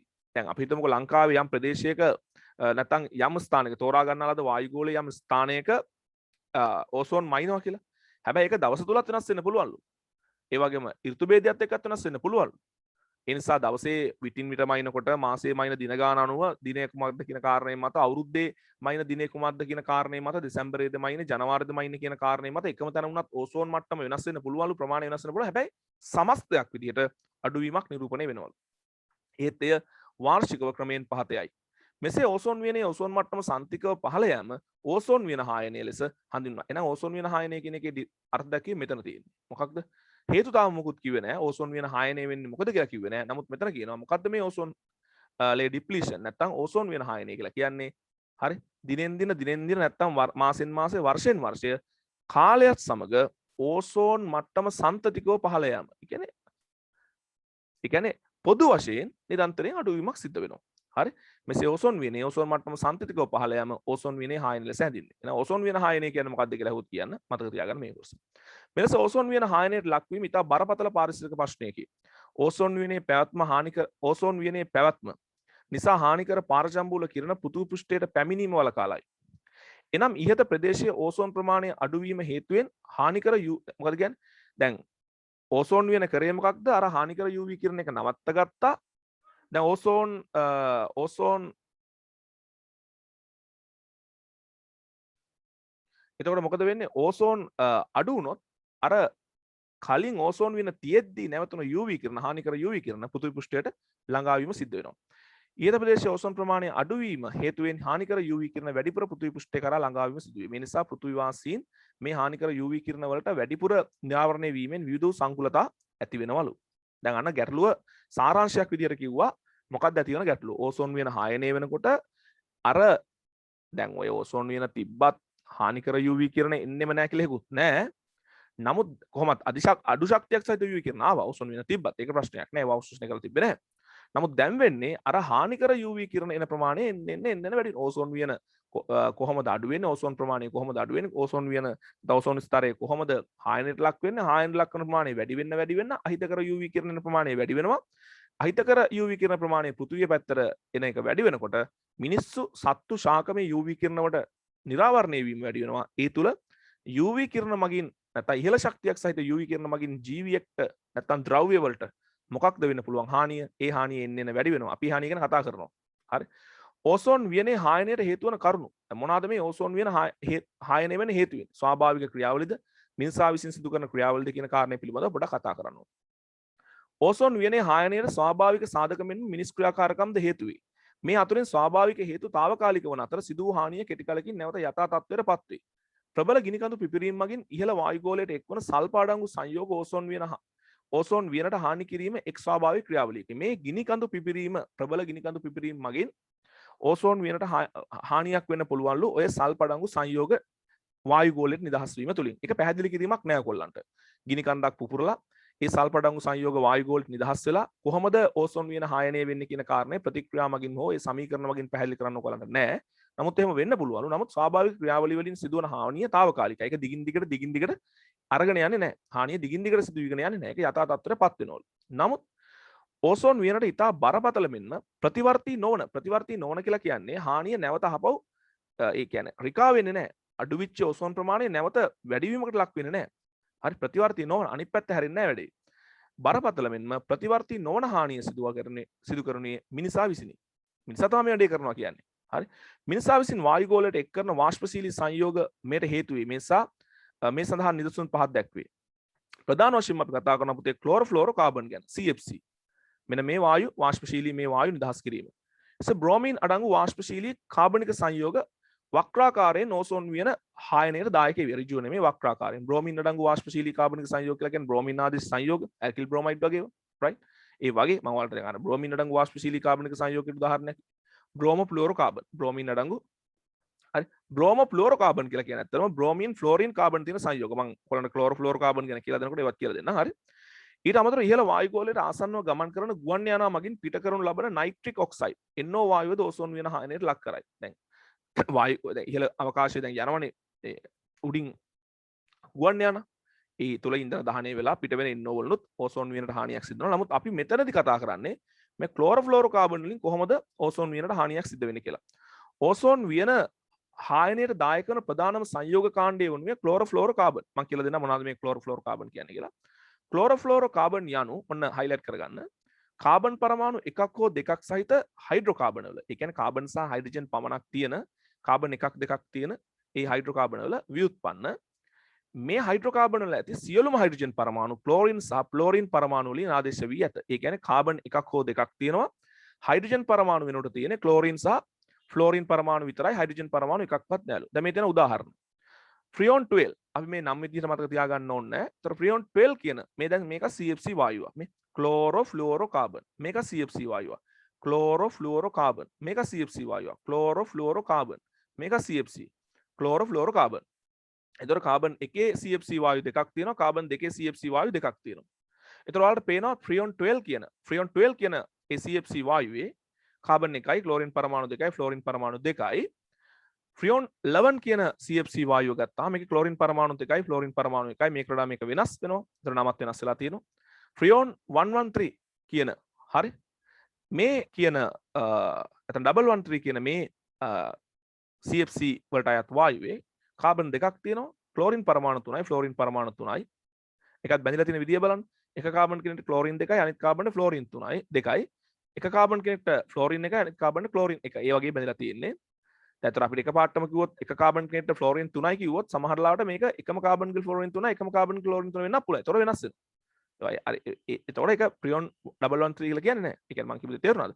එකම කාබන්ට ෆ්ලෝරින් 3යි එකම කාබන්ට ක්ලෝරින් 3යි බැඳෙන එක වෙනස්. මේක වෙනස්. දැන් මෙතන තියෙන්නේ ෆ්ලෝරින් 2යි ක්ලෝරින් 1යි ක්ලෝරින් 2යි ෆ්ලෝරින් 2යි. එයා තමයි ෆ්‍රියෝන් 113. එතකොට මේ එක එක මේ වගේ සුළු මේ වගේ ಗುಣ වෙනස් වෙනවා. පොදු ಗುಣ සමානයි. CFC කියවම් පොදු ಗುಣ සමාන වෙනවා. නමුත් එක එක වැඩවලට හදපු එක එක ಗುಣ සහිත මේ තියෙන CFC වායුව. ෆ්‍රියෝන් 115 ඒකේ ෆ්ලෝරින් පරමාණු තියෙනවා 5ක් ක්ලෝරින් පරමාණු එකක් තියෙනවා. මේ CFC සම්පූර්ණයෙන්ම ඔයාලා මේ එකක් දෙකක් ලියන්න මතක තියාගන්න. නමත් එක මතක තියාගන්න පුළුවන් හොඳයි ඉතින්. හරි. මේ CFC සම්පූර්ණයෙන්ම සංශ්ලේෂිත සංයෝග වන අතර හයිලයිට් කරගන්න ස්වභාවයෙන් ඇති වෙනව නෙමෙයි ස්වාභාවික වායු නෙමෙයි අපි හදපුවා. ස්වභාවයේදී හමු නොවේ CFC වලට ප්‍රධාන වශයෙන් පහත කාර්මික භාවිත පවතී. දැන් මේ CFC හැදුවේ ඇයි? හරි හැදුවේ මෙන්න මේ වැඩවලට. ඒකත් මතක තියෙන්න ඕන. වායු සමන යන්ත්‍රවල ශීතකරණ තුල වායු සමන යන්ත්‍ර තුල සහ හරි වායු සමන යන්ත්‍ර සහ ශීතකරණ තුල සිසිලන වායුව ලෙස භාවිතා වේ. සිසිලන වායුව ලෙස භාවිතා වේ. ඒ කියන්නේ මැෂින් ඇතුලේ තියෙන වායුව. AC ගෑස් කියලා AC ගෑස් ගහනවා කියලා මහලා ඉතින්. නිකන් ওই වායු සමන යන්ත්‍රයකින් අපේ ඇඟේ වදින වාතය එහෙම නෙමෙයි. මැෂින් එක ඇතුලේ තියෙනවා. දැන් කාමරයේ තියෙන උෂ්ණත්වය අඩු කරන්න යාන්ත්‍රණයක් මැෂින් ඇතුලේ ක්‍රියාත්මක කරනවා. ෆ්‍රිජ් එක ඇතුලේ උෂ්ණත්වය අඩු කරන්න ඇතුලේ යාන්ත්‍රණයක් ක්‍රියාත්මක කරනවා. ඒතර ෆ්‍රිජ් එක ඇතුලේ උෂ්ණත්වය අඩු කරන්න වෙනත් වායුවක් තියෙනවා. රෙෆ්‍රිජරේටර්ස් ඇතුලේ වායු සමනීකරණ AC මැෂින් ඇතුලේ එයා කන්ඩිෂනර් ඇතුලේ හරිද? මේ මැෂින් ඇතුලේ වෙනත් වායුවක් තියෙනවා. ඒක ගැන මේ කතා කරන්නේ. හරි? පොඩ්ඩක් විස්තර හොයලා බලන්න. සුවඳ විලවුන් කර්මාන්තයේදී අධිපීඩනයට ලක් කර විසිරුවා හරින ආකාරයේ ස්ප්‍රේ සුවඳ විලවුන් බෝතල් තුළ විසිරුවා හරිනයක් විසරණ ප්‍රවාහක ලෙස භාවිතා වේ. ඒ කියන්නේ අර සුවඳ තියෙන ඒ රස ද්‍රව්‍යත් එක්ක මේ වායුව අර බෝතල් ඇතුළේ පීඩනයකට ලක් කරලා තියෙනවා. ඒතර අපි අර ස්ප්‍රේ කරනකොට මේ වායුවත් එක්ක තමයි අර සුවඳ විලවුන් විසිරෙන්නේ බිලිති ආකාරයට. අපි අර අපි අරක ප්‍රෙස් කරනකොට අරක තද කරනකොට අර සද්දයක් දාලා එළියට විදිනවනේ. ඒතර ඒ විදින්නේ 100%ක්ම සුවඳ විලවුන් නෙමෙයි. අර වායුවත් එක්ක මික්ස් වෙලා තමයි ඉන්නේ. ඒතර වායුව උදව් කරනවා මේ සුවඳ විලවුන් පතුරවන්න. එතකොට මොකද වෙන්නේ? සුවඳ විලවුන් ටික අපේ ඇඟේ ඇඳුම් වල වදී අර වායුව මුක්ත වෙනවා. ඒතර මේ වායුව විදිහටත් මේ CFC වායුව භාවිතා කරලා තියෙනවා. ප්ලාස්ටික් කර්මාන්තයේදී අදාළ නිෂ්පාදනවල සවිවර ගතියක් ලබා ගැනීමට පිම්බුම් කාරකයක් බ්ලොවිං ඒජන්ට් එකක් ලෙස භාවිතා කරනවා. රිජිපෝම් කුෂන් මෙට්ට තාප පරිවාරක සවිවර බිත්ති. දැන් අපි ඔය රිජිපෝම් කුෂන් මෙට්ට තාප පරිවාරක සවිවර බිත්ති කියලා කියන්නේ නිකන් මෙටීරියල් එක දෙපැත්තෙන් ගත්තාම හිස් තැන් නැහැ. නමුත් ඇතුළ කපලා බැලුවොත් එimhe ඇතුළ හිස් තැන් තියෙනවා. ඇතුළ හිස් තැන් තියෙනවා. ඒතර මේ විදිහට නිකන් ද්‍රව්‍ය වල ඇතුළ හිස් තැන් සිදුරු සවිවර බවක් ලබා දෙන්න. දැන් මම දවසකුත් මේක කියලා දීලා තියෙනවද දන්නේ නැහැ. අපි හිතමු අපි පාන් නිෂ්පාදනයේ අපි කාබන් ඩයොක්සයිඩ් ඊස්ට් දාලා අර පිටි මෝලිය අනලා තියෙනවා ටික දවසක් කියන්නේ පැය කිහිපයක් තියෙනවා ඇතුලේ අර කාබන් ඩයොක්සයිඩ් වායුව හැදිලා අරක පිපෙනවා අර පිටි ගුලිය සයිස් එකෙන් වැඩි වෙනවා ඒ සයිස් එකෙන් වැඩි වෙන්නේ කොහොමද ඇතුලේ අර කාබන් ඩයොක්සයිඩ් වායුව හිරවීම තුල හරි ඔයාලා ඒක අහලා තියෙනවද දන්නේ නැත්නම් දැන් ඒක කල්පනා කරයිද දන්නේ නැහැ හරි පොඩ හොයලා බලන්න ඒක ඒ වගේ අර මේ ද්‍රව්‍ය තුලින් වායුව යවනකොට වාතය යවනකොට ඒ ද්‍රව්‍ය ඇතුලේ සිදුරු හට ගන්නවා එතකොට අපිට පුළුවන් ඒ ද්‍රව්‍ය වලට සැහැල්ලු බවක් ලබා දෙන්න හරි ඒ වගේ ඒ ප්ලාස්ටික් කර්මාන්තයේදී අදාළ නිෂ්පාදන වලට සවිවර ගතියක් ලබා දෙන්න. දැන් කුෂන් එකක් ඇතුලේ සිදුරු, රිජි ෆෝම් එකක් ඇතුලේ සිදුරු හිටින්න. හරි. එතකොට කරලා කියන්නේ ඒවා නිෂ්පාදනය කරනකොට මේ වායුව ඇතුලේ යවනවා. යවනකොට ඒ ද්‍රව්‍ය ඇතුලේ සිදුරු හට ගන්නවා. මේ වායුව හිර වෙලා. හරි. එතකොට අන්න ඒ ආකාරයට ඒ සවිවර බවක් ලබා දෙන්න නැත්නම් ද්‍රව්‍ය නිපදවීමේදී මේ වායු භාවිතා කරලා තිනවා. එසේම අර කිව්වනේ බ්‍රෝමීන් අඩංගු කාබනික සංයෝග මේ බ්‍රෝමීන් අඩංගු කාබනික සංයෝග ධූමකරණ නිසා ගිනි නිවීම උපකරණ වලත් භාවිතා වෙනවලු. පොඩ්ඩක් ඒවා මතක තියාගන්න උත්සාහ කරන්න. මේ වායු මේ ඕසෝන් වියන හායනයට භාවිතා වන වායු මොකටද අපි නිෂ්පාදනය කරලා තියෙන්නේ කියන එක මතක තියාගන්න. හරි. පැහැදිලි නේ කියපු දේ?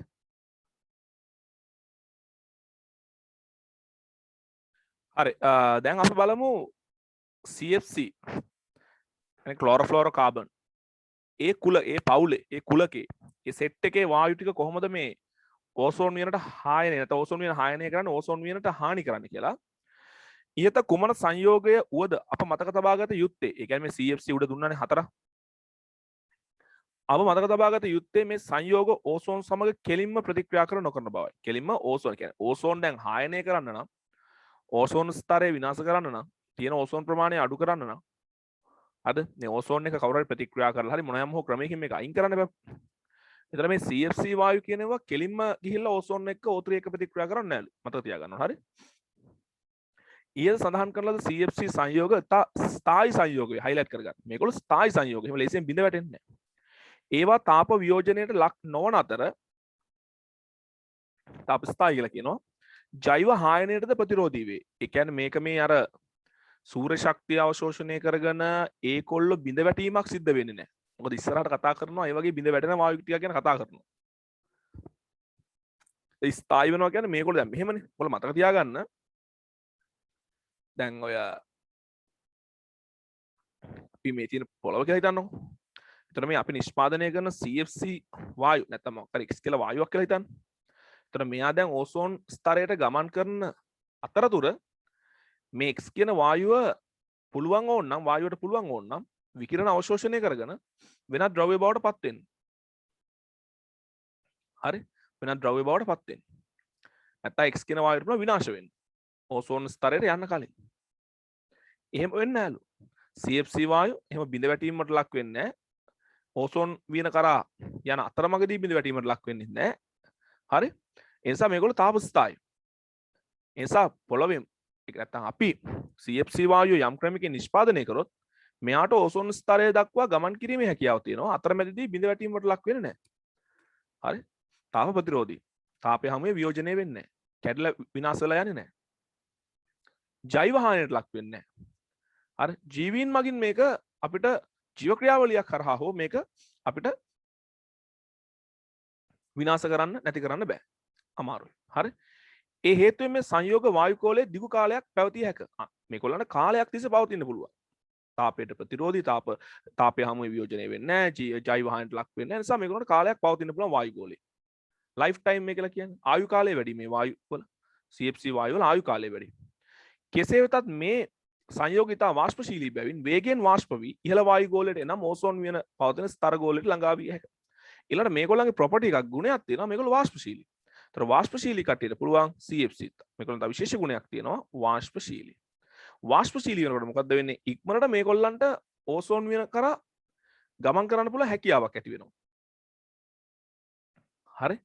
ඒතර දැන් ගුණාංග දෙකක් එකට එකතු වුණාම මොකද වෙන්නේ? ස්ථායි කියන ගුණාංගයයි ඉහළ වාෂ්පශීලතාවය කියන ගුණාංගයයි ගත්තාම ඉහළ වාෂ්පශීලතාවය නිසා ඉක්මනට ඕසෝන් වියන කරා යන්න පුළුවන්. ඒ වගේම ස්ථායි නිසා මේගොල්ලෝ මගදී බිඳ වැටීමකට ලක් වෙන්නෙත් නැහැ. සුදුසු මොහොත එනකන් ඒගොල්ලන්ට වායු නැත්නම් ඒගොල්ලෝ වායු ගෝලය තුල කාලයක් පවතිනවා. ආයු කාලය වැඩි.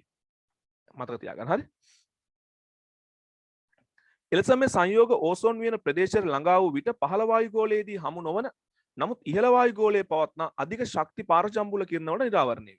මේ අධි ශක්ති පාරජම්බුල කිරණ වලට නිරාවරණය වීම හේතුවෙන් ඒ සංයෝගවල CCl බන්ධනය විකණ්ඩනය වී Cl මුක්ත කණ්ඩක සාදයි. ඕසෝන් සමග මේ Cl මුක්ත කණ්ඩක ප්‍රතික්‍රියා කරනු ලබයි. Cl මුක්ත කණ්ඩක ඕසෝන් බිඳ වැටීමේ ක්‍රියාව උත්ප්‍රේරණය කර ඕසෝන් බිඳ වැටීම වේගවත් කර. හරි මම පැහැදිලි කරනකම් හයිලයිට් කරගන්න. එන්නේ කියපු කොටසම. හරි මේ සංයෝග ඕසෝන් වියන ප්‍රදේශයට ළඟා වූ විට පහත වායු ගෝලයේදී හමු නොවන නමුත් ඉහළ වායු ගෝලයේදී පවත්නා අධිශක්ති නැත්නම් අධික ශක්තියක් සහිත පාරජම්බුල කිරණ වලට නිරාවරණය වෙනවා. ඒ නිරාවරණය වීම තුළ මේකොල ක්ලෝරින් මුක්ත කණ්ඩක හදනවා. මේ ක්ලෝරින් මුක්ත කණ්ඩක වලට පුළුවන් ඕසෝන් එක ප්‍රතික්‍රියා කරන්න. ඕසෝන් වියන හායනය වීමේ ඕසෝන් හානි කිරීමේ ක්‍රියාවලියේ උත්ප්‍රේරකයක් විදිහට මේ Cl මුක්ත කණ්ඩක ක්‍රියා කරනවා. අදන මුක්ත කණ්ඩක ගැන මම පැහැදිලි කරලා තියෙනවා කාබනික රසායනයේදී. යුග්ම ඉලෙක්ට්‍රෝනයක් තියෙන මේකොල්ලන්ට. තනි වෙච්ච ඉලෙක්ට්‍රෝනයක්. හරි. ඒතර මේ Cl ඩොට් නැත්නම් ක්ලෝරින් මුක්ත කණ්ඩක ඕසෝන් විනාශ කිරීමේ ක්‍රියාවලියකට බිඳ වැටීමේ ක්‍රියාවලියකට දායක වෙනවා. මෙසේ ඕසෝන් බිඳ වැටීමේ ස්වාභාවික ක්‍රියාවලියට අමතරව දැන් ස්වාභාවික ක්‍රියාවලියක් ඉස්සලා කිව්වනේ. ඉස්සලා ඔයගොල්ලන්ට කිව්වා මෙන්න මේ වගේ දෙයක් වෙන්න පුළුවන් කියලා. UV කිරණ අවශෝෂණය කරගෙන හරි. ඕසෝන් තියෙනවා. මේ ඕසෝන් වලට පුළුවන් UV කිරණ අවශෝෂණය කරගෙන O2 සහ පරමාණු කොක්සියන් බවට පත් වෙන්න පරමාණු කොක්සියන් වලට පුළුවන් නැවත ඕසෝන් එක ප්‍රතික්‍රියා කරලා O2 හදන්න. ඒතර මේක තමයි ස්වාභාවිකව බිඳ වැටීම. හැබැයි මේ ස්වාභාවිකව බිඳ වැටීමේදී ඕසෝන් ඉවර වෙන්නේ නැහැ. හරි. මොකද ඒකට හේතුව ඊට සමාන ශීඝ්‍රතාවයකින් නැවත O2 වලින් ඕසෝන් හැදෙනවා. නමුත් දැන් එතන පැවතුනේ මේ වගේ එකක්. O2 සහ ඕසෝන් අතර ගතික සමතුලිතයක් පවතිනවා. මම මේක අනිත් පැත්තට ලියන්න අතර මට ලේසියෙන් පැහැදිලි කරන්න. right මේ විදිහට ගතික සමතුලිතයක් පවතිනවා. හරි. හැදෙන වේගයට බිඳ වැටෙන ශීඝ්‍රතාවය සමානයි. නැත්නම් ඕසෝන් බිඳ වැටෙන ශීඝ්‍රතාවයට හැදෙන ශීඝ්‍රතාවය සමානයි. දැන් ක්ලෝරින් මුක්ත කණ්ඩක පැමිණීම තුළ මෙන්න මේ බිඳ වැටෙන ශීඝ්‍රතාවය වැඩි වෙනවා. හැදෙන ශීඝ්‍රතාවයට වඩා බිඳ වැටෙන ශීඝ්‍රතාවය වැඩි වෙනවා. ඒ නිසා සමස්තයක් විදිහට සිද්ධ වෙන්නේ ඕසෝන් මට්ටම අඩු වීම. ඕසෝන් ප්‍රමාණය අඩු වීම. දැන් අපි බලමු කොහොමද ඇත්තටම මේ බිඳ වැටීම පැහැදිලි කරන්නේ ක්ලෝරින් මුක්ත කණ්ඩක වලින් කියලා. right එතකොට දැන් ඔයාට මෙතන පැහැදිලි කිරීමක් කරලා තියෙනවා කිසිම CFC වායුවක් අරගෙන නැහැ. ක්ලෝරින් මුක්ත කණ්ඩක හදලා හැටි පෙන්නලා නැහැ. මම එහෙමත් ඉස්සලා මෙහෙම පැහැදිලි කරලා. කියන්නේ ක්ලෝරින් මුක්ත කණ්ඩක හැදුනට පස්සේ මොකද වෙන්නේ කියලා පැහැදිලි කරලා ඊට පස්සේ සංයෝගයක් අරගෙනම පැහැදිලි කරන්න. දැන් මේ බලන්න. ඔන්න ක්ලෝරින් මුක්ත කණ්ඩක හැදිලා. කාගෙන්ද? අර CFC වායු ඉහළ ශක්තියක් සහිත UV කිරණ වලට නිරාවරණය වෙලා. හරිද? එතකොට මෙතනදී අපිට දැනට මෙහෙම නිරූපණය කරන්න පුළුවන්. ඇත්ත එකක් ගන්න නැතුව අපිට මෙහෙම ගන්න පුළුවන්. ඔන්න CFC. ඔය CFC ත් එක S අකුරක් එනවා. ඒ කියන්නේ අර වායුන් කියන්න. CFC කියන්නේ එක වායුවක් නෙමෙයි වර්ග ගොඩක් තියෙනවනේ. CFCs. හරි. එතකොට මේ CFC වායු අණුවක් ගත්තොත් මම CFC කියලා ලියන්නම්. වායු අණුවක් ගත්තොත් ඉහළ ශක්තියක් සහිත UV කිරණ වලට තමයි නිරාවරණය වෙන්නේ. ඒතර ක්ලෝරෝෆ්ලෝරෝකාබන්. ඒ කියන්නේ මේකේ ක්ලෝරින් තියෙනවනේ. මෙන්න මේ ක්ලෝරින් පරමාණු ක්ලෝරින් මුක්ත කණ්ඩක බවට පත් වෙනවා. ඔන්න දැන් මම අර රිසෝස් බුක් එකේ නැති පොඩි ක්‍රියාවලියක් සරලව පැහැදිලි කරා කොහොමද ක්ලෝරින් මුක්ත කණ්ඩක හැදෙන්නේ. CFC වායුව ඉහළ ශක්තියක් සහිත UV කිරණ වලට නිරාවරණය. දැන් මෙතන තව ලස්සන කතාවක් කියනවා. දැන් ඔයාලා කල්පනා කරා එතකොට මේ CFC ක්ලෝරින් මුක්ත කණ්ඩක වලට බිඳ වැටෙනවා නම් ඕක මගදී බිඳ වැටෙන බේද පරිවර්තීය ගෝලීය තුලදී. එතකොට මේ CFC වායුව ක්ලෝරින් මුක්ත කණ්ඩක වලට බිඳ වැටෙන්නේ ඉහළ ශක්තියක් සහිත UV කිරණ වලට නිරාවරණය වෙන්නේ. නමුත් ඔයගොල්ලෝ දන්නවා අර ස්තර ගෝලෙන් ඕසෝන් වියන තියෙන නිසා ඉහළ ශක්තියක් සහිත UV කිරණ එක නැවතිලා තියෙනවා. ඒ නිසා පරිවර්තීය ගෝලීය තුලදී මේ CFC වායුවට එයාව බිඳ වට්ටන්න තරම් සමත් ශක්තියක් සහිත විකිරණ හම්බෙන්නේ නැහැ. එයාට හම්බෙන්නේ දෘශ්‍ය CFC බිඳ වැටීමක් සිද්ධ වෙන්නේ නැහැ. ඊට පස්සේ අඩු ශක්තියක් සහිත UV කිරණ හම්බෙයි. ඒත් මේ CFC වායු බිඳ වැටීමකට ලක් වෙන්නේ නැහැ. ඊට අමතරව IR කිරණ හම්බෙයි. ඒත් බිඳ වැටීමකට ලක් වෙන්නේ නැහැ. ඒතර පරිවර්තීය ගෝලයේ සහ ඒ ස්තර ගෝලයේ ඕසෝන් වියන පවතින කලාපයට යනකම් එයාට හම්බෙන මේ જાතිය විකිරණ වලට CFC ඔරොත්තු දෙනවා. ඒ වගේම වල වාෂ්පශීලතාවයෙන් සමය ඉක්මනට ඉහළට ගමන් කරනවා. හැබැයි ඉහළට ගමන් කරාට පස්සේ තමයි මෙයාට හම්බෙන්නේ ඉහළ ශක්තියක් සහිත UV කිරණ. ඉහළ ශක්තියක් සහිත UV කිරණ හම්බුනම තමයි මේ බිඳ වැටීම සිද්ධ වෙන්නේ. ඔන්න ක්ලෝරින් මුක්ත කණ්ඩක. ක්ලෝරින් මුක්ත කණ්ඩක කවුරුත් අධික ප්‍රතික්‍රියාශීලී. ඒතර මේ ක්ලෝරින් මුක්ත කණ්ඩක බලනවා තව කවුරු හරි එක්ක බන්ධනයක් හදාගන්න. එයාට පේනවා ඕසෝන් අණු ඉන්නවා. හරිද? එතකොට මෙතනදී එක ඔක්සිජන් පරමාණුවක් ගලව ගන්න ක්ලෝරින්. මතක තියාගන්න එක ඔක්සිජන් පරමාණුවක් ගලවනකොට ඒකේ තියෙනවා ඉලෙක්ට්‍රෝන 8ක්. 8යි මෙතන තියෙන දැන් ඉලෙක්ට්‍රෝන ඔත්ත සංඛ්‍යාවක්. හරි. එතකොට මෙතන OCl ඩොට් මෙතන හැදෙන්නේ මුක්ත කණ්ඩකයක්. ඒ කියන්නේ මෙතන එක ඉලෙක්ට්‍රෝනයක් තනි වෙලා පවතින්නේ. හරි. එතකොට එක ඔක්සිජන් පරමාණුවක් ගැලවිලා ගියාම මෙතන 8යි 8යි ඉලෙක්ට්‍රෝන 16ක් තියෙන O2 අණුව හැදෙනවා. දැන් මෙයා ආයි මුක්ත කණ්ඩකයක් නේ. මෙයා ආයි මුක්ත කණ්ඩකයක්. දැන් ඒක තමයි මෙතන පැහැදිලි කරලා තියෙන්නේ. මෙතන පැහැදිලි කරලා තියෙන්නේ Cl ඩොට් එක O3 එක ප්‍රතික්‍රියා කළා O2 OCl මේකත් මුක්ත කණ්ඩකයක්. මෙසේ සෑදුණු OCl මුක්ත කණ්ඩක ඕසෝන් ස්වාභාවිකව බිඳ වැටීමෙන් හටගන්නා ඔක්සිජන් පරමාණුවක් සමග සම්බන්ධ වී නැවත මුක්ත කණ්ඩක හටගනී. ඉතින් ඔයාලා දන්නවා මේ කොහොමත් ඕසෝන් වියන ආශ්‍රිතව හරිද? එතකොට මෙතන කොහොමත් ඕසෝන් වියන ආශ්‍රිතව ඕසෝන් බිඳ වැටීමක් සිද්ධ වෙනවා. හරි ස්වාභාවික ඕසෝන් බිඳ වැටීමක් සිද්ධ වෙනවා. මෙන්න මේ ඕසෝන් බිඳ වැටෙනකොට හරි හටගන්න මුක්ත කණ්ඩක තියෙනවලු. හටගන්න මුක්ත කණ්ඩක තියෙනවලු. පැහැදිලිද කියපු දේ? හරි එතකොට මෙතන මෙන්න මේක ගැටලුවක්. මම පොඩක් රෙකෝඩින් එක නැවැත්තුවා. මේ මෙතන ඩොට් එක දාන්න එපා. හරිද? මෙසේ සෑදුණු OCl මුක්ත කණ්ඩක ඕසෝන් ස්වාභාවිකව බිඳ වැටීමෙන් හටගන්නා ඔක්සිජන් පරමාණුවක් සමග සම්බන්ධ වී නැවත මුක්ත කණ්ඩක හටගනී. දැන් මෙන්න මෙතන මම පොඩ්ඩක් ඔයගොල්ලන්ට මේ මුක්ත කණ්ඩක සහ පරමාණුක ඔක්සිජන් කියන එක පොඩ්ඩක් පැහැදිලි කරලා ඉන්න. නැත්නම් ඒක වරදිත් දන්නේ. දැන් ක්ලෝරින් මුක්ත කණ්ඩකයක්. ඔය මුක්ත කණ්ඩකයක් කිව්වහම මතක තියාගන්න මුක්ත කණ්ඩකයක මේක ලියාගත්තත් කමක් නැහැ. මුක්ත කණ්ඩකයක සංයුජතා කවචයේ. සංයුජතා කවචයේ ඉලෙක්ට්‍රෝන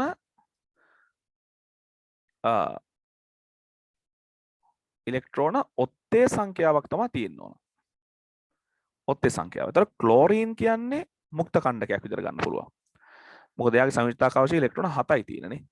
ඒ නිසා මේ විදිහට තනිවිච්ච ඉලෙක්ට්‍රෝනයක් තියෙනවා. හැබැයි ඔක්සිජන් ගත්තාම දැන් මේ ඔක්සිජන් පරමාණුව ගත්තාම මෙයාගේ ඉලෙක්ට්‍රෝන මුළු ඉලෙක්ට්‍රෝන 8යි සංයුජතා කවචයේ ඉලෙක්ට්‍රෝන 6යි. ඒතර මේකේ අපි තනි ඉලෙක්ට්‍රෝන තියෙනවා කියලා සලකන්නේ නැහැ. ඒ නිසා මේකට අපි ඔක්සිජන් මුක්ත කණ්ඩකයක් කියන්නේ නැහැ. මේක පරමාණුක ඔක්සිජන් කියන නිරූපණය කරන්නේ. ඒකයි මෙතන ඩොට් එකක් දාන්න නැත්තේ අපි. අපි ඩොට් එකක් දාන්න නැත්තේ. ඒක චුට්ටක් මතක තියාගන්න. හරි. නිසා ක්ලෝරින් ඩොට් කියලා ලියනකොටයි ඔක්සිජන් කියලා ලියනකොටයි එතන සැලකිල්ලෙන් මේකේ වියුග්ම ඉලෙක්ට්‍රෝනයක් තියෙනවා. ඒ නිසා අපි ක්ලෝරින් මුක්ත කණ්ඩක කියලා කියනවා. ඔක්සිජන් කියන්නේ පරමාණුක ඔක්සිජන්. හරි. එතකොට මෙතන දැන් OCl මුක්ත කණ්ඩක කිව්වහම මෙතන ඉලෙක්ට්‍රෝන ගාන බලන්න ඔත්ත සංඛ්‍යාවක් එනවා. ඒ කියන්නේ ඔයාලට නිකන් තනිවිච්ච ඉලෙක්ට්‍රෝනයක් තියෙන කියන එක එන්න ගන්න පුළුවන්. දැන් මෙතනින් එන්නේ ඔක්සිජන් පරමාණු. ඉලෙක්ට්‍රෝන 8ක් එක්ක. ඒතර ක්ලෝරින් ගත්තාම එයාගේ ඒ තනිවිච්ච ඉලෙක්ට්‍රෝනයක් තියෙනවා. ඒතර මෙන්න මෙතන OCl ඩොට් කියලා කියන්නේ මෙතන මේක මුක්ත කණ්ඩකයක් තනිවිච්ච ඉලෙක්ට්‍රෝනයක් මේ ප්‍රභේදයේ තියෙනවා. ඒතර ඒ තනිවිච්ච ඉලෙක්ට්‍රෝනයක් තියෙන OCl අපි ඒකට මුක්ත කණ්ඩකයක් OCl මුක්ත කණ්ඩකය කියලා කියනවා. දැන් එයා එහෙම ඉද්දී එයා ප්‍රතික්‍රියා කරනවලු මෙන්න මේ ඕසෝන් ස්වාභාවිකව බිඳ වැටෙනවා කියලා. අපි උඩ කතා කරන්නේ ඕසෝන් බිඳ වැටෙනවා ඕසෝන් හැදෙනවා කියලා. ඒ විතරස් ඕසෝන් UV කිරණ අවශෝෂණය කරලා ස්වාභාවිකව බිඳ වැටෙනකොට O2 සහ පරමාණුක ඔක්සිජන් හදනවා. ඩොට් එක අයින් කරගන්න. අන්නේ පරමාණුක ඔක්සිජන් එක්ක අර OCl ඩොට් එක ප්‍රතික්‍රියා කරනවා. මේ OCl ඩොට් එක පරමාණුක ඔක්සිජන් එක ප්‍රතික්‍රියා කරනවා. එතන මෙතනින් නැවත ඔක්සිජන් පරමාණුවක් එන්නේ. මෙතනනොත් ඔක්සිජන් පරමාණුවක් තියෙන. මේ ඩොට් එක අයින් කරගන්න මේක අයින් කරගන්න එපා. මේ ඩොට් එක අයින් කරගන්න. එතකොට මේ මෙතනින් ගැලවිලා එන ඔක්සිජන් පරමාණු මුළු ඉලෙක්ට්‍රෝන ගාන 8ක් එක්ක ඉන්නේ හරි. 8ක් එක්ක මෙතන 8යි 16යි O2 හැදෙනවා. එතකොට ක්ලෝරින් මත අර තනිවිච්ච ඉලෙක්ට්‍රෝනේ නැවත ඉතුරු වෙනවා. එසා Cl ඩොට් එකක් හැදෙනවා. ක්ලෝරින් මුක්ත කණ්ඩකය. ඉතින් ඔය ප්‍රතික්‍රියාවට එකතු කරපුවා මෙන්න මේ ප්‍රතික්‍රියාව ගන්න පුළුවන්. ඒ කියන්නේ O3 O2 බවට පත් වෙනවා කියලා. මම ඔක වෙනම ලියලා පෙන්නන්නම්.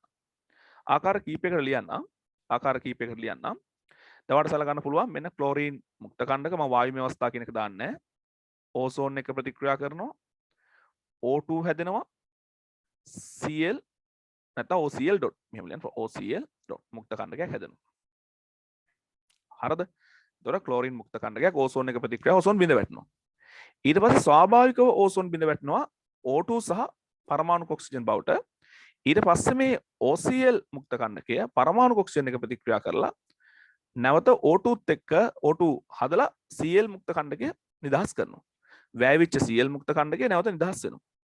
එතකොට මේ ප්‍රතික්‍රියා ටික අපි එකතු කරොත් අපිට එනවා මෙන්න මේ Cl ඩොට් එකට මේ Cl ඩොට් එක කැපෙනවා.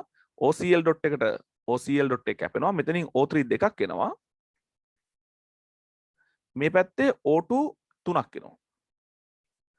එහෙනම් මේ විදිහට ක්ලෝරීන් මුක්ත කණ්ඩකය මැදිහත් වීමෙන් ඕසෝන් අණු දෙකකින් ඔක්සිජන් අණු 3ක් හැදෙන ආකාරයේ ඕසෝන් බිඳ වැටෙන ප්‍රතික්‍රියාවක් සිද්ධ වෙනවා. ඕක ලියන්න ඕන ක්ලෝරීන් මුක්ත කණ්ඩක වලින් ඕසෝන් බිඳ වැටෙන අයුරු නිරූපණය කරන්න කිව්වොත් ඔයගොල්ලෝ මෙන්න මේක ලියලා පෙන්නන්න ඕන. එතකොට ඔයාලට ඕකත් තව ටිකක් දාගන්න. ඊට පස්සේ ඔයාලට මොකක් හරි මෙතන තියෙන CFC එකක් දීලා මෙතන තියෙන මේ CFC වගේ එකක් දීලා දැන් මෙන්න මේ ගන්න ෆ්‍රියෝන් 12 දීලා එතන ඉඳන් මොක නිරූපණය කරන්න කිව්වොත් ඔයාලට මෙහෙම නිරූපණය කරන්න පුළුවන්. දැන් මෙතන F2Cl දෙකක් තියෙනවා මම තව එකක් ගන්නවා. එතකොට මෙතන මුක්ත කණ්ඩකයක් හැදෙන්න නම් සම විච්ඡේදනය සිද්ධ වෙන්න ඕන. මේක ලියා ගන්න පොඩ්ඩක් උදාහරණයක්. එතකොට සම විච්ඡේදනය වෙන්නේ අර අධිශක්ති UV කිරණ අවශෝෂණය. ඉහළ ශක්තියක් තියෙන. අර කියවනේ ඕසෝන ස්තර ගෝලයට ලං වෙනකොට අධිශක්තියක් සහිත UV කිරණ හම්බ වෙනවා. ඒ UV කිරණ නිසා මුක්ත කණ්ඩක හදනවා. මුක්ත කණ්ඩක හැදෙන සම විකණ්ඩනය වෙන්න ඕන. CF2Cl මෙතන මුක්ත කණ්ඩකයක් ජනනය වෙනවා Cl මුක්ත කණ්ඩකය. දැන් ලියමින් පැහැදිලි කරනවා. Cl මුක්ත කණ්ඩකයක් O3 අණුවක් එක්ක ප්‍රතික්‍රියා කරනවා. අණුක ඔක්සිජන් හදනවා. OCl මුක්ත කණ්ඩකය හදනවා.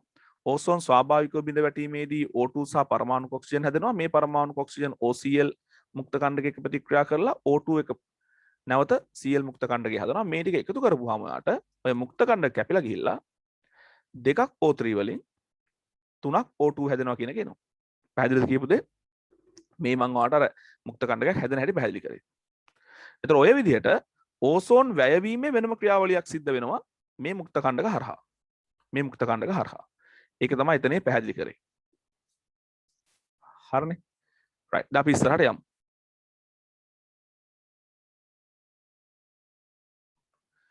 හරි. මේ අණුව ඔබට පෙනී යන්නේ ක්ලෝරින් මුක්ත කණ්ඩකයක් මගින් O3 අණුවක් වියෝජනය කළ පසු ක්ලෝරින් මුක්ත කණ්ඩකයේ විනාශ වී නොගොස් නැවතය සෑදෙන බවකි. එනම් මේ ක්ලෝරින් මුක්ත කණ්ඩකයට වෙනත් ප්‍රතික්‍රියාවකින් විනාශ වී යන තුරු. ඒ කියන්නේ ක්ලෝරින් මුක්ත කණ්ඩකයේ වෙන මොකක් හරි ප්‍රතික්‍රියාවක් කරහා නැති වෙලා යනකම් ක්ලෝරින් මුක්ත කණ්ඩකයට පුළුවන් නැවත O3 අණු විනාශ කරන්න දායක වෙන්න.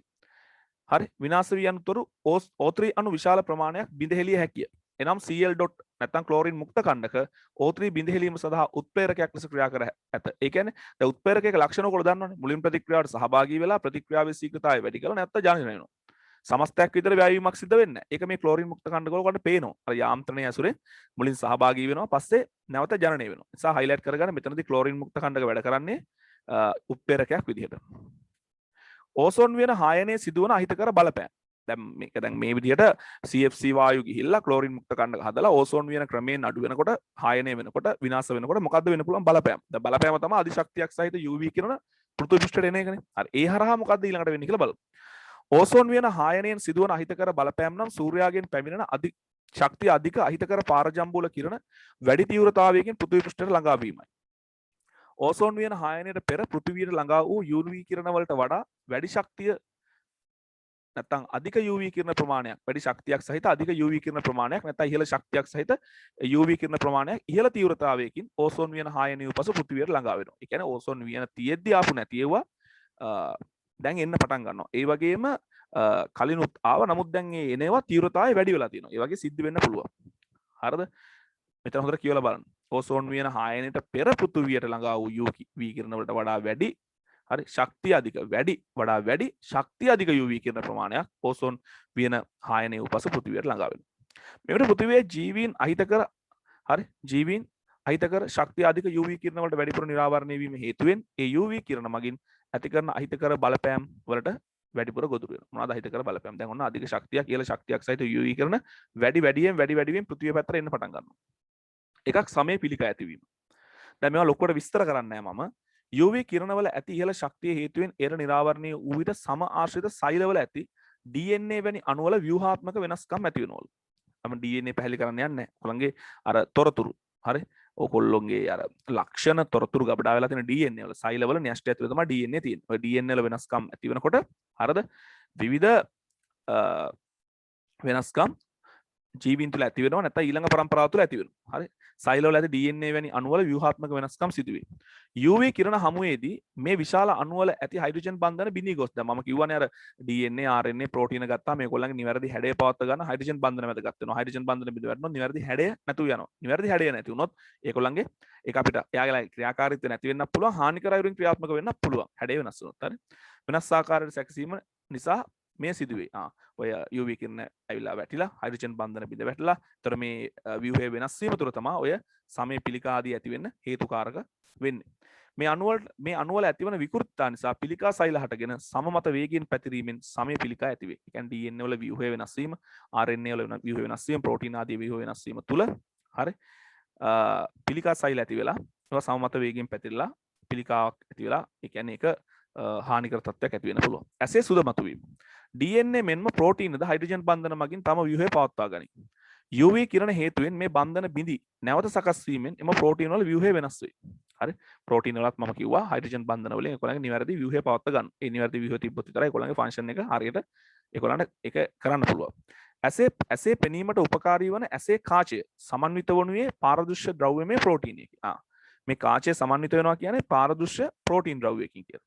UV කිරණ හේතුවෙන් මේ කාචයේ පවත්නා ප්‍රෝටීන වල ව්‍යුහය වෙනස් වී එහි පාරදෘශ්‍යභාවය ක්‍රමයෙන් අඩු වී ඇසේ සුද මතුවීම ලෙස හඳුන්වන්න. දැන් මොකද වෙන්නේ අර එහි කාචයේ සමන්විත වෙලා තියෙන පාරදෘශ්‍ය ප්‍රෝටීන් මත UV කිරණ පතිත වුනහම ඒ ප්‍රෝටීන වල ව්‍යුහය වෙනස් වෙනවා. ව්‍යුහය වෙනස් වෙලා පෙනීම අඩු වෙනවා. හරි. ක්‍රමයෙන් අඩු වීම ඇසේ සුද මතුවීම ලෙස හඳුන්වනවා. ඒ පෙනීම අඩු වෙන එකට. උදාහරණයක් දැන් ඔය ප්‍රෝටීනයක් ව්‍යුහය වෙනස් වෙනකොට එයා වෙනස් වන අයුරු. දැන් බිත්තරයක් තම්බද්දී අපි බිත්තරයක් සාමාන්‍යයෙන් තම්බන්න නැතුව කැඩුවොත් අපිට එහෙම සුදු මදේ කියලා එකක් දකින්න හම්බෙන්නේ නැහැ. එහෙම සුදු පාරට හයි විච් එක. නමුත් අපි රත් කරනකොට ඉහළ උෂ්ණත්වයකට ලක් කරනකොට සුදු මදේ ටිකක් හයියට අපිට දකින්න හම්බෙනවා. ඒ වෙන්නේ ඒ ඉහළ උෂ්ණත්වයකට අරන් යනකොට ප්‍රෝටීනයේ ව්‍යුහය වෙනස් වෙලා තමයි කැටි ගැසීම සිද්ධ වෙන්නේ. සුදු මදේ කහ මදේ විදිහට අපිට අර පැහැදිලිව තදට දකින්න හම්බෙන්නේ අල්ලන්න පුළුවන් වෙන්නේ. උදාහරණයක් අවර්ණ බිත්තර සුදු මදේ රත් කිරීමේදී සුදු පැහැවීම සිදුවනුයේදී බිත්තර සුදු මදේ ඇති ඇල්බියුමින් ප්‍රෝටීනයේ ව්‍යුහය වෙනස් වීම. එතනදී ඇල්බියුමින් කියන ප්‍රෝටීනයේ ව්‍යුහය වෙනස් වෙන්නේ ඉහළ උෂ්ණත්වයකට අරන් යද්දී. මේ ඇසේ සුද මතුවීම ඒ කියන්නේ කොහොම හරි කමක් නැහැ. UV කිරණ වලින් ආවරණය වීම, ඉහළ උෂ්ණත්වයකට ලක් වීම, ඒ වගේ ක්‍රියාවන් මගින් ප්‍රෝටීන වල ව්‍යුහය වෙනස් කරොත් ඒ ප්‍රෝටීනය වෙනස් වෙනවා. දැන් තියෙන අවර්ණ ඒකට සුදු වර්ණයක් ඇති වෙන්න පුළුවන්. දැන් තියෙන දියරමේ ගතියක් නම් ඒක හයි වෙන්න පුළුවන්. ඒ වගේ දේවල් වෙන්න පුළුවන්. මේ ඇසේ සුද මතුවීම මිනිසාගේ පමණක් නොව එලිමහනේ වැඩිපුර ගැවසෙන ගවයන් එළුවන් වැනි සතුන්ගේද සිදුවේ. අන්න දැන් ඔන්න දෙවෙනි පාඩුව. තුන්වෙනි එක. එසේම වැඩිපුර UV කිරණ වලට ශාක නිරාවරණය වීම හේතුවෙන් විවිධ ජාන විකෘති සහිත ශාක බිහිවිය හැක. කුරු ශාක, පත්‍ර විකෘතිතා සහිත ශාක ආදී. ඔන්න එහෙම ශාක බිහි වෙන්නත් පුළුවන්ලු. හරිද? ශාක නිරාවරණ නම් UV කිරණ වලට. ඊට පස්සේ මොකද කියන්නේ? ඊට පස්සේ වර්ණක විරංජනය වීම, රෙදිවල ගුණාත්මක භාවය අඩු වීම. මේ වර්ණ විරංජනය කරන්න පුළුවන් ඕසෝන් වලට. ඒතකොට රෙදිවල ගුණාත්මක භාවය අඩු වෙනවලු. ඒ කියන්නේ වර්ණ නැතු යනවා. හරි? රෙදිවල තියෙන වර්ණ නැතු යනවා. ඕසෝන් එක ක්‍රියා කිරීම නිසා. ඒතකොට ඒක රෙදිවල ගුණාත්මක භාවය අඩු වෙනවා. ඕසෝන් රබර් අණු සමග ප්‍රතික්‍රියා කර එහි ඇති ද්විත්ව බන්ධන බිඳ දමා. දැන් රබර් ගැන උගන්වනවා ඔයගොල්ලෝ ඉදිරියේදී. ඒතකොට රබර් වල ඔයාලා දන්නවා කියනවා ද්විත්ව බන්ධන ඇතිනවා. කාබන් අතර. ඒ ද්විත්ව බන්ධනේ බිඳ වැටුනොත් රබර් වල ගුණ වෙනස් වෙනවා. මේ කියනවා ඕසෝන් රබර් අණු සමග ප්‍රතික්‍රියා කර එහි ඇති ද්විත්ව බන්ධන බිඳ දමා රබර් දාම කෙටි කරයි. ඒ කියන්නේ රබර් අණුවක් ගත්තාම දිගට තියෙනවා. එතන මේ ද්විත්ව බන්ධන වලින් කැඩුනහම රබර් අණුව කෙටි වෙනවා. මම ඒක රබර් වලදී කියලා දෙන්න. හරි? මේ නිසා රබර් ආශ්‍රිත නිෂ්පාදනවල යාන්ත්‍රික ශක්තිය අඩුවීම මෙන්ම ඒවායේ ආයු කාලය කෙටිවීමද සිදුවේ. හරි? රබර් වල නිකන් දල වශයෙන් මතක තියාගන්නකො රබර් වල ද්විත්ව බන්ධන කඩන්න ඕසෝන් වලට පුළුවන්. ඒ නිසා රබර් වල ගුණ හානි වෙනවා. රබර් වල ආයු කාලය කෙටි වෙනවා කියලා. එහෙම මතක තියාගන්න දැනට. ඒක ලියා ගන්න ඕන. ඕසෝන් මගින් රබර් අණු වල ද්විත්ව බන්ධන බිඳ හෙලනවා. රබර් අණු කෙටි වෙනවා. රබර් වල ව්‍යුහය නැත්නම් රබර් වල ගුණ ආයු කාලය ගුණ හානි වෙනවා. ආයු කාලය අඩු වෙනවා. දැන් ඊට පස්සේ බලන්න ඕන මේ ඕසෝන් වියන ආරක්ෂා කිරීමට මොකද්ද ගන්න ඕන පියවර. ඉතින් ගන්න තියෙන්නේ තියෙන නැවතත් දැන් දැන් අපි පිට කරපු CFC ටික අහපව ගන්න බෑනේ. ඒ නිසා අපිට පුළුවන් වෙනවා නැවත පිට කරන එකවත් නවත්තන්න. වර්තමානයේ සිදුවන වේගයෙන්ම ඕසෝන් වියන දිගටම හායනයට ලක් වුවහොත් වර්තමානයේදී සිදුවන වේගයෙන් ඒ කියන්නේ දැන් මේ යන විදිහට ඕසෝන් වියන හායනය වීගෙන ගියොත් මාර්ග ගැටලුවකට මුහුණ දෙන්න වෙනවා. වර්තමානයේ සිදුවන වේගයෙන් ඕසෝන් වියන දිගටම හායනයට ලක් වුවහොත් තව දශක කිහිපයක් යන විට අපේ පෘථිවියේ ජීවයේ පැවැත්මට නුසුදුසු ස්ථානයක් බවට පත් වේ. ඒ කියන්නේ මේ අධිශක්තියක් සහිත UV කිරණ බරපතල විදිහට ඉහළ තීව්‍රතාවයකින් එනවා.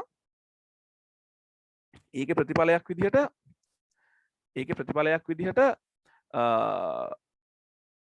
මොකක්ද සිද්ධ වෙන්නේ? පෘථිවිය ජීවත් වෙන්න බැරි තත්ත්වයකට පත් වෙනවා. නැතොත් ඉතා අධික ලෙස ඇසේ සුදු මතුවීම හා සමේ පිළිකා සහිත රෝගීන් අධික ලෙස වාර්තා වෙන්න පටන් ගන්නවා. ජීවත් වුණත් හරි විවිධ රෝගීන් ඇසේ සුදු මතුවෙච්ච රෝගීන් සමේ පිළිකා ඇතිවෙච්ච රෝගීන් හරි නිතර නැත්තම් ඉහළ ප්‍රමාණයකින් වාර්තා වෙන්න පටන් ගන්නවා. මේ නිසා ඕසෝන් වියන හායනය වන වේගය අඩු කිරීම සඳහා ඉක්මනින් ක්‍රියාමාර්ග ගත යුතුය. CFC ඕසෝන් වියනට හානිකර ප්‍රධානම කාරකයේ බැවින් ඒ කියන්නේ CFC වායු තමයි දැන් ප්‍රධානම දැනට දැන් මේ වෙනකොට අපි සලකන්නේ ප්‍රධානම හානිකර වායු. හරි CFC ඒ කැටගරි එකට අයිති වායු ටික. ඒ නිපදවීම සහ භාවිතය නැවතිය යුතුය. මේ සඳහා දැනටමත් ක්‍රියාමාර්ග ගෙන ඇති අතර මොන්ට්‍රියල් සම්මුතිය මගින් CFC නිෂ්පාදනය 1996 දී පමණ නවතා දමන ලදී. මේ විට CFC යොදාගත් කාර්මික භාවිත සඳහා විකල්ප වායු යොදා ගැනීම සිදු වේ. ඒ කියන්නේ මේ මොන්ට්‍රියල් කියලා සම්මුතිය කරහා මේ පරිසරය ආරක්ෂා කිරීම සඳහා වන සම්මුතිය කරහා CFC වායු නිෂ්පාදනය කරන එක 1996 සම්පූර්ණයෙන් නවත්තලා තියෙනවා. ඊට පස්සේ ඉතින් දැන් සිසිලන කාරක සඳහා සහ මේ CFC භාවිතා කරපු මේ අවස්ථාවන් සඳහා වෙනත් විකල්ප වායු වේ. නිසා වෙනත් විකල්ප වායු හොයාගෙන තියෙනවා. ක්‍රමයෙන් එක ඉදිරියට යනවා තවත් හොයාගනිමින්. නමුත් දැන් ඒතර විකල්ප වායුවක් හොයාගන්නවා කියලා කියන්නේ CFC වලින් ඕසෝන් වියනට වෙච්ච හානිය අඩු වෙන වායුවක් වෙන්නත් ඕන. බලන්න මොකද්ද කියන්නේ කියලා. CFC සඳහා ප්‍රථමයෙන් යොදාගත් විකල්ප වායුව HCFC highlight කරගන්න. මේකත් කැටගරි එකක්. හරි මේකෙත් වර්ග තියෙනවා. කීපයක් කියන්නේ වායු කීපයකට දාන පොදු නම HCFC. මොනවද? හයිඩ්‍රෝ ඒ කියන්නේ හයිඩ්‍රජන් තියෙනවා. ක්ලෝරෝ ඒ කියන්නේ ක්ලෝරින් තියෙනවා. ෆ්ලෝරෝ ඒ කියන්නේ ෆ්ලෝරින් තියෙනවා. කාබන්. හයිඩ්‍රෝක්ලෝරෝෆ්ලෝරෝ කාබන්. මේ අනුව CFC වලට වඩා CFC වලට බොහෝ සෙයින් සමාන වන අතර වෙනස නම් ක්ලෝරින් සහ ෆ්ලෝරින් පරමාණු වලට අමතරව හයිඩ්‍රජන් පරමාණු පැවතීම highlight කරගන්න. දැන් CFC වල හයිඩ්‍රජන් පරමාණු තිබ්බේ නැහැ. මේ දැන් HCFC වල ක්ලෝරින් තියෙනවා, හයිඩ්‍රජන් තියෙනවා, ෆ්ලෝරින් තියෙනවා, කාබන් තියෙනවා. ක්ලෝරින් තියෙනවා, හයිඩ්‍රජන් තියෙනවා, ෆ්ලෝරින් තියෙනවා, කාබන් තියෙනවා. ඒතර මේ HCFC 22, HCFC 123 නැත්නම් 123 කියන්න පුළුවන්, HFC 32, HFC 134A 134A gas එක ඒ විදිහට ඒගොල්ලන්ට විවිධ නම් දීලා තියෙනවා. ඒගොල්ලන්ගේ අර වෙනස මත පරමාණු සංකලනයේ වෙනස මත. දැන් බලන්න ඕන CFC වෙනුවට මේ HCFC වෙනස තියෙන හයිඩ්‍රජන් පරමාණුවක් ඇතුල් කරපුගෙන. එතකොට මේ හයිඩ්‍රජන් පරමාණුවක් සමග පැවතීමෙන් කොහොමද යා CFC වලට විකල්පයක් වුනේ? දැන් මේ CFC වලට විකල්ප වායුවක් නිෂ්පාදනය කිරීමේදී බලාපොරොත්තු වෙන CFC වලින් කරගන්න පුළුවන් වැඩ කරගන්න නමුත් ඕසෝන් වියන හායනයට දායක නොවන. මෙම අණුවල පවතින කාබන් හයිඩ්‍රජන් බන්ධනය පහළ වායු ගෝලයේ පවතින ශක්තිය සාපේක්ෂව අඩු සූර්ය කිරණ හමුවේදී වියෝජනයට ලක් වේ. අන්න. දැන් මේකෙදි කියනවා මෙහෙම දෙයක් තියෙනවා. දැන් ඔය කාබන් හයිඩ්‍රජන් බන්ධනය තියෙනවනේ. දැන් කලින් ඒ වගේ තිබ්බ කාබන් ෆ්ලෝරින් සහ කාබන් ක්ලෝරින් විතරයි ඔය විශේෂයෙන් අපි ඉන්න මට්ටමේදී. හරිද?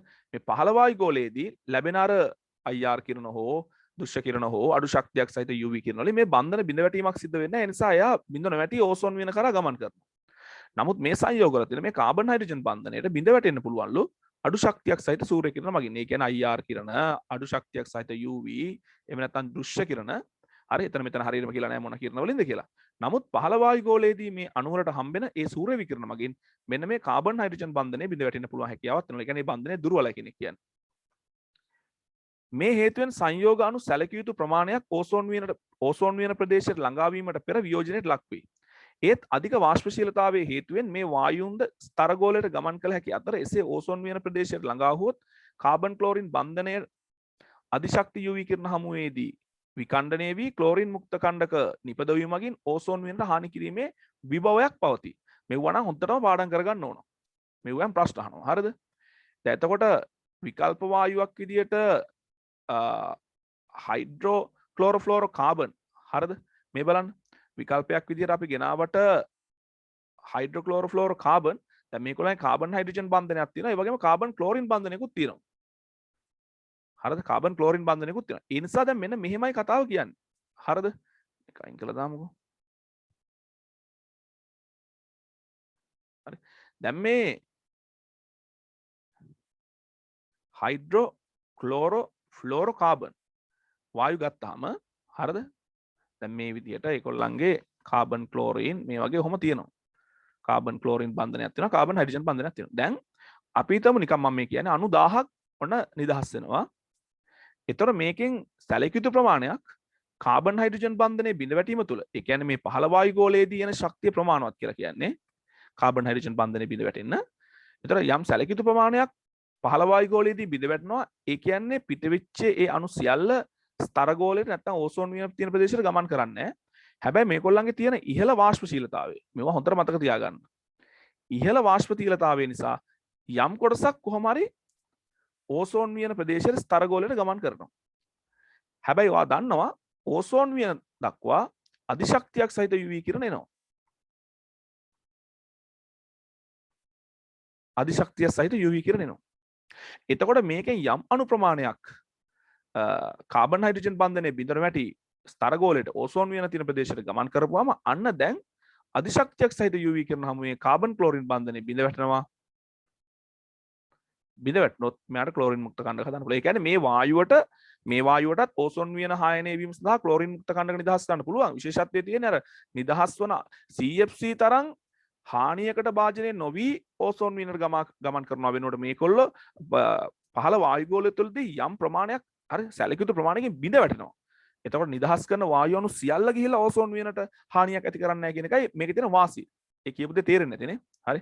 ඒ නිසා HCFC වලට ඕසෝන් වියනට හානි කරන්න බෑද කියලා හුවොත් බැරි නෑ පුළුවන්. නමුත් CFC ට සාපේක්ෂව අඩුයි. මොකද ඒකට හේතුව CFC වගේ නෙමෙයි යම් HCFC යම් අණු ප්‍රමාණයක් පහළ වායු ගෝලයේදී බිඳ වැටෙනවා. හරි. හරි. විභවයක් පවතී. ඕසෝන් වියන ආරක්ෂා කිරීම සඳහා යොදාගත් දෙවන විකල්පය වෙනුවේ ශීතකාරක වායු ලෙස හයිඩ්‍රෝෆ්ලෝරෝකාබන් HFC. දැන් ක්ලෝරෝ නෑ. HFC යොදා ගැනීමයි. highlight කරගන්න. එතකොට HCFC ඊට පස්සේ HFC හරි. HFC හි ක්ලෝරින් පරමාණු නැති අතර ඒකේ තියෙන්නේ ෆ්ලෝරින් සහ හයිඩ්‍රජන් පමණයි කාබන් වලට අමතරව. හයිඩ්‍රජන් පරමාණු පැවතීමේ හේතුවෙන් එහි ස්ථායීතාවය අඩු වන අතර HCFC මෙන් ක්ලෝරින් පරමාණු නැති නිසා ඉහළ වායු ගෝලයේදී ක්ලෝරින් මුක්ත කණ්ඩක නිපදීමක් සිදු නොවන හේයින් HFC මගින් ඕසෝන් වියනට කිසිදු හානියක් සිදු නොකරයි. මේ හේතුවෙන් අද වන විට ලෝකයේ භාවිතා වන වායු සමීකරණ වායු සමන යන්ත්‍ර සාතීතකරණ තුළ භාවිතා කරන සිසිලන වායුව HFC වල තියෙන ඔය 134 නැත්නම් 134A කියන ගෑස් එක. මෙන්න මෙතන තියෙන එක නම. හරි. මට ඉස්සලා වැරදුනා. හරි. මට ඉස්සලා වැරදීමක් වෙලා තියෙනවා මේ මම මේ හතරම ඔයාලට HCFC වලට දාලා කතා කරන්න නැත්තේ නේ. හතරම HCFC වලට දාලා කතා කරන්න නැත්තේ මේ අවසාන දෙක HCFC නෙමෙයි. මේ දෙක විතරයි. HCFC වෙන හයිඩ්‍රජන්, ක්ලෝරින්, ෆ්ලෝරින්, කාබන් කියන මුල් ද්‍රව්‍ය හතරම තියෙන්න ඕන. ඒ නිසා A සහ B කියන දෙක HCFC වලට වැටෙනවා. මේ C සහ D දෙක HFC. කලබල නිසා අර ටිකක් වෙලාවක් අඩුවෙන් කරගන්නත් ඕන නිසා මම ටිකක් කලබල නිසා මෙතනදී HFC වලට අයිති වෙන වායු දෙකකුත් මම HCFC එකම කතා කරලා දැම්මා. ඒතර මේ පේනද ඔයගොල්ලන්ට මම ඒක දිහා බැලුවේ නැහැ හරියට. හයිඩ්‍රජන් දෙකයි ෆ්ලෝරින් දෙකයි ක්ලෝරින් නැහැ. හරි මෙතන ෆ්ලෝරින් තියෙනවා හයිඩ්‍රජන් තියෙනවා ක්ලෝරින් නැහැ. එතකොට මේකොල්ලන්ගේ තියෙන වාසිය තමයි මම පැහැදිලි කරන්නම්. දැන් මෙහෙම හිතන්නකෝ. දැන් මේ HFC මතකයිනේ. යම් ප්‍රමාණයක් බිඳ වැටෙනවා. නමුත් යම් ප්‍රමාණයක් උඩට යනවා. ගිය කට්ටිය ක්ලෝරින් මුක්ත කණ්ඩක හදනවා. ඒ නිසා ඕසෝන් වියන හායනයට දායකත්වයක් තියෙනවා. හැබැයි දැන් HFC වායු පිට වෙන්න පටන් ගත්තාම කාබන් හයිඩ්‍රජන් බන්ධන නිසා පහළ වායු ගෝලය තුළදී බිඳ වැටීමකට ලක් වෙනවා. අපි හිතමු ඉතුරුලා යම් ප්‍රමාණයක් උඩට ගියා කියලා. උඩට ගියාට දැන් මෙයාගේ කාබන් ක්ලෝරින් බන්ධන නැහැනේ. ඒ නිසා මෙයාට ක්ලෝරින් මුක්ත කණ්ඩක සෑදීමේ හැකියාවක් නැහැ. ඒ නිසා මොකද වෙන්නේ? ඕසෝන් වියන හායනයට දායක වෙන්නේ නැහැ. එහෙනම් ඕසෝන් වියන හායනයට දායක නොවන වායුවක් විදිහට අපිට ඒ කියන්නේ CFC වෙනුවට භාවිතා කරපු විකල්පයක් තවදුරටත් ඕසෝන් වියන හායනයට දායක නොවන වායුවක් විදිහට ඔය HFC කාණ්ඩයේ වායු අපිට හඳුන්වන්න පුළුවන්. HFC කාණ්ඩයේ වායු හඳුන්වන්න පුළුවන්. හරි. ඒ නිසා මම අතේ වැරද්දක් වෙලා තියෙනවා. ඒක හදාගන්න. පළවෙනි දෙක HCFC, දෙවෙනි වායු දෙක HFC. බලන්න තවදුරටත් ඔය වචන පැටලි. හරි. හරි. සටහන.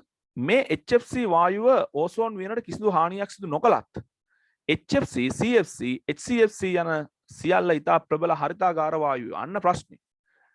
ඒ කියන්නේ ගෝලීය උණුසුම දායක වෙන්න හේතු වෙනවා. මේ වායුන්ගේ හරිතාගාර වායු ප්‍රබලතාවය ග්ලෝබල් වෝමින් පොටෙන්ෂල් එක. ඒ කියන්නේ පරිසර උෂ්ණත්වය ඉහළන වන දෙන විභවය. හරි. කාබන් ඩයොක්සයිඩ් මේ 1000 ගුණයකින්. අපි දන්නවා කාබන් ඩයොක්සයිඩ් ප්‍රබලවම දායක වෙනවානේ ගෝලීය උණුසුම වැඩි වෙන්න. හැබැයි ඒ කාබන් ඩයොක්සයිඩ් වල හැකියාවත් එක ගත්තාම මේ වායු වල ගෝලීය උණුසුමට දායක වෙන්න පුළුවන් හැකියාව ගොඩක් වැඩි. ඒකට හේතුව දැන් මේකොල්ලෝ ඇත්තටම පවතින්නේ පොඩි ප්‍රමාණයකින් කාබන් ඩයොක්සයිඩ් තරම් ඉහළ ප්‍රතිශතයකින් මේකොල්ලෝ නැහැ. නැති වුණාට මේකොල්ලන්ට අර තාප කිරණ IR කිරණ අවශෝෂණය කර ගැනීමේ හැකියාව කාබන් ඩයොක්සයිඩ් වලට වඩා වැඩි. ඒ නිසා නැවත ප්‍රතිවිකරණය කරන්න හරි මේ පෘථිවිය ආසන්න වායුගෝලයේ තුලම තාප ශක්තිය රඳවා ගන්න මේ වායු වලින් ලොකු දායකත්වයක් සපයනවා. දැන් එහෙම බැලුවොත් එහෙම CFC කියන වායුව ඕසෝන් වියන හායෙන්ටත් දායක වෙනවා. හරිතාගාර නැත්නම් ගෝලීය උණුසුම වැඩි වීමටත් දායක වෙනවා. ගෝලීය උණුසුම වැඩි වෙන්න දායක වෙනවා. ඊළඟට HCFC වායුව ගත්තාම ඕසෝන් වියන හායනය වෙන්න දායක වෙනවා. නමුත් CFC තරම් නැහැ කියලා කියන්නේ. ඒ වගේම ගෝලීය උණුසුම වැඩි වෙන්නත් දායක වෙනවා. දාගන්න මේ සටහන වුණා. හරි මම මේ ලියන එක ගෝලීය උණුසුම කියන එක. දැන් අවසාන එක්කෙනා HFC ගත්තාම එයා ඕසෝන් වියන හායනයට දායක වෙන්නේ නැහැ. නමුත් එයා ගෝලීය උණුසුම වැඩි කරන දායක නැති. එහෙන් බලපුවාම HFC කියන්නේ එක ප්‍රශ්නයකින් බේරුණාට තා ප්‍රශ්නයක එයා ඉන්නවා. ඒක අමතක කරන්න එපා. දැන් බලන්න මේ ග්ලෝබල් වෝර්මින් පොටෙන්ෂියල් එක කාබන් ඩයොක්සයිඩ් වල 1යි නම් 1යි කියලා ගන්නකො සාපේක්ෂව CH4 වල 22වත්. ඒ වගේ 22 ගුණයක්. N2 වල 310යි. හැබැයි බලන්න HFC කියන්නේ දැන් ගෝලීය උණුසුමට මේ හරිතාගාර ඕසෝන් ඩිප්ලීෂන් එකට ඕසෝන් වියන හායනට දායක වෙන්නේ නැහැ. නමුත් මේ බලන්න එයාගේ කොහොමද දායකත්වය කියලා. පරිසර උෂ්ණත්වය ඉහළ යන්නේ. මේ එකත් එක සංසන්දනය කරන්න 11700යි. මෙයත් HFC කෙනෙක් 1300යි. එතකොට මේ HFC 23 කෙනෙක් උඩ තිබ්බද බලන්න. මේ HFC 23 HFC 23 පොඩක් ඉන්න බලන්න. HFC 23 එක නෑ මෙතන නෑ. හරි. එහෙම ඕනේ නෑ මතක තියාගන්න. නිකන් බැලුවේ. හරි. එතකොට මේ තියෙන HCFC එක. දැන් HCFC වල 1700යි. එතකොට ග්ලෝබල් වෝර්මින් පොටෙන්ෂියල් එක සාපේක්ෂව 1700ක් වෙනකොට එකට සාපේක්ෂව නිකන් හිතන්නකෝ. එතකොට කාබන් ඩයොක්සයිඩ් වගේ කොච්චර ප්‍රමාණයකින් දායක වෙන්න පුළුවන්ද? කොච්චර IR කිරණ අවශෝෂණය කර ගැනීම ප්‍රබලතාවයක් තියෙනවද වගේ හැඟීමක් ගන්න පුළුවන්. එතකොට මෙතන තියෙන CFC 10600යි. එතකොට CFC 12 කියන එක බලන්න. ඕසෝන් වියන හායනටත් දායක වෙනවා. පරිසර උෂ්ණත්වය ඉහළ යන්නත් දායක වෙනවා. HCFC ඕසෝන් වියන හායනටත් දායක වෙනවා. පරිසර උෂ්ණත්වය ඉහළ යන්නත් දායක වෙනවා. එතකොට පරිසර උෂ්ණත්වය ඉහළ යාම පැත්තෙන් ගත්තොත් CFC වෙනුවට HCFC හොයාගත්තත් CFC වෙනුවට HFC හොයාගත්තත් ඒක විසඳුමක් වෙලා නැහැ. ඕසෝන් වියන හායනට විසඳුමක් වුණාට පරිසර උෂ්ණත්වය ඉහළ යන මේවා දායක වෙනවා. මේ හේතුවෙන් ඉහත සඳහන් වායුගෝලයේ ඉහත සඳහන් වායු කියන්නේ HFC, HCFC, HFC වගේ වායු. ඉතා කුඩා සාන්ද්‍රණයකින් පාස්පරෙලියන් වලින් කියන්නේ. ඉතා කුඩා අගයක් තියෙන නිසා තමයි PPT සංයුතියෙන් කියන්නේ. ඉතා කුඩා ප්‍රමාණයක් තියෙදි. පැවතියද ඉතා ඉහළ GWP ග්ලෝබල් වෝර්මින් පොටෙන්ෂියල් අගයක් නිසා ඒවට ගෝලීය උණුසුම ඉහළ දැමීමට සැලකිය යුතු දායකත්වයක් දැකිය හැකියි. නිසා මේගොල්ලෝ ඉතා කුඩා ප්‍රමාණයකින් තිබ්බත් මේගොල්ලන්ට මේගොල්ලන්ගේ GWP වැලියු එක වැඩි. නැත්තම් කිරණ අවශෝෂණය කරගෙන මේ හැකියාව වැඩි. දිගු කාලයක් පවතින්න පුළුවන්. CFC වලට වගේ ගත්තාම. ඒ නිසා මේගොල්ලෝ පරිසර උෂ්ණත්වය ඉහළ යන සැලකිය යුතු ප්‍රමාණය දායක වෙනවා. මේ නිසා HFC ඕසෝන් වියන හායනය වැළැක්වීම සඳහා HFC ගැන කියන්නේ හරි. HFC ඕසෝන් වියන හායනය මේ HFC තමයි අවසාන විකල්පය. ඕසෝන් වලට කිසිම හානියක් නැහැ. ඕසෝන් වියන හායනය වැළැක්වීම සඳහා ඉතා හොඳ විකල්පයක් වුවද එය තව ලෝක පරිසර ප්‍රශ්නයක් වන ගෝලීය උණුසුම ඉහළ යාමට දායක වීම හේතුවෙන් එහි භාවිතය ප්‍රශ්නාර්ථයක් වී ඇත. මේ හේතුවෙන් ඕසෝන් වියනට හානි නොකරන සහ ගෝලීය උණුසුම ඉහළ යාමට ඉතා අඩු දායකත්වයක් දක්වන සිසිලන වායු යොදා ගැනීමට ලෝක ප්‍රජාව පෙළඹෙමින් සිටී. දැන් HFC වලට ආවට පස්සේ ඕසෝන් ලේය නැත්නම් ඕසෝන් වියන හායනය වෙන්නේ නැහැ HFC වලින්. නමුත් HFC වලින් එකකින් අපිට නවතින්න බෑ. HFC ගෝලීය උණුසුම වැඩි වෙන හේතු වෙනවා. ඕසෝන් වියන හායනය වෙන දායක වෙන්නේ නැහැ. බලන්න වචන පැටලෙනවද කියලා. ඕසෝන් වියන හායනය වෙන දායක වෙන්නේ නැහැ. නමුත් ගෝලීය උණුසුම වැඩි වෙන දායක. HFC වලුත් එහාට ගිය වායුන් හොයාගන්න විද්‍යාශීලව මිනිස්සු පෙළඹෙනවා. මේ සඳහා විකල්පයක් ලෙස මෙන්න මේක ටික පැහැදිලිව ලියා ගන්න ෂෝට් නෝට් එකක් විතර මේ සඳහා විකල්ප ලෙස වාෂ්පශීලී හයිඩ්‍රෝකාබන් දැන් භාවිතා කරනවා. මේ වාෂ්පශීලී හයිඩ්‍රෝකාබනයේ විදිහට R600A ගෑස් කියන එක ඔයාලා අහලා තියෙන ට්‍රීට්මන්ට් වල එහෙම. හරි සුනිල් පෙරේරා කියන්නේ. හරි වාෂ්පශීලී හයිඩ්‍රෝකාබන්. එතන භාවිතා කරන වාෂ්පශීලී හයිඩ්‍රෝකාබන් කොහොම අතිවිශාල ප්‍රමාණයක් තියෙනවනේ. R600A කියලා හඳුන්වන වාෂ්පශීලී හයිඩ්‍රෝකාබනය සහ වායුගෝලයේදී ස්ථායීතාවය ඉතා අඩු අසන්තෘප්ත හයිලයිට් කරගන්න. අසන්තෘප්ත හයිඩ්‍රෝෆ්ලුෝරෝකාබන් සංයෝගය හයිඩ්‍රෝෆ්ලුෝරෝ ඔලිපීන්.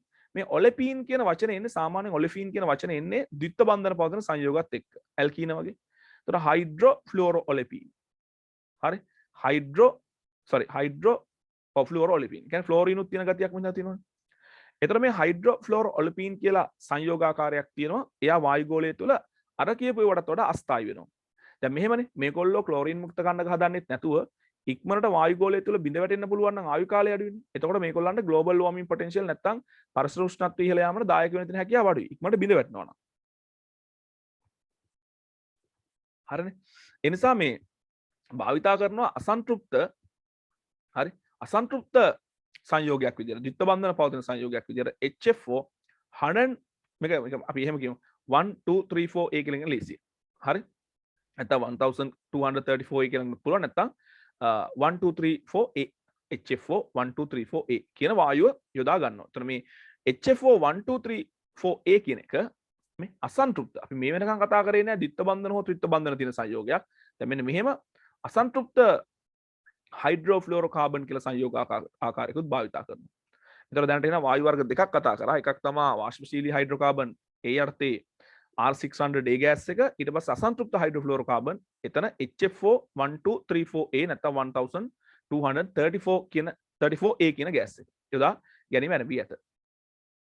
ඒතර මේ දෙන්නගෙන් එහෙනම් ග්ලෝබල් වෝර්මින් පොටෙන්ෂියල් එකට ඒ කියන්නේ කොහොමත් මේගොල්ලන්ගෙන් ඕසෝන් වියනහායනට බලපෑමක් නැහැ. ඒ වගේම පරිසර උෂ්ණත්වයට තියෙන ඉහළ යාමට තියෙන බලපෑමක් අඩු ඇති නැත්නම් ඉතින් තවදුරටත් ඉස්සරහට යamak වෙන්නේ නැහැ. වාෂ්පශීලී හයිඩ්‍රෝකාබන් සඳහා අයිසෝබියුටේන් යොදා ගනි. මේ තියෙන. දැන් ඔය කියන මේ R600A ගෑස් එක කියලා කියන්නේ මෙන්න මෙයාට. මේකදී අපි කාබනික රසායන ලියලා තියෙනවා. කාබන් 4ක් තියෙනවා.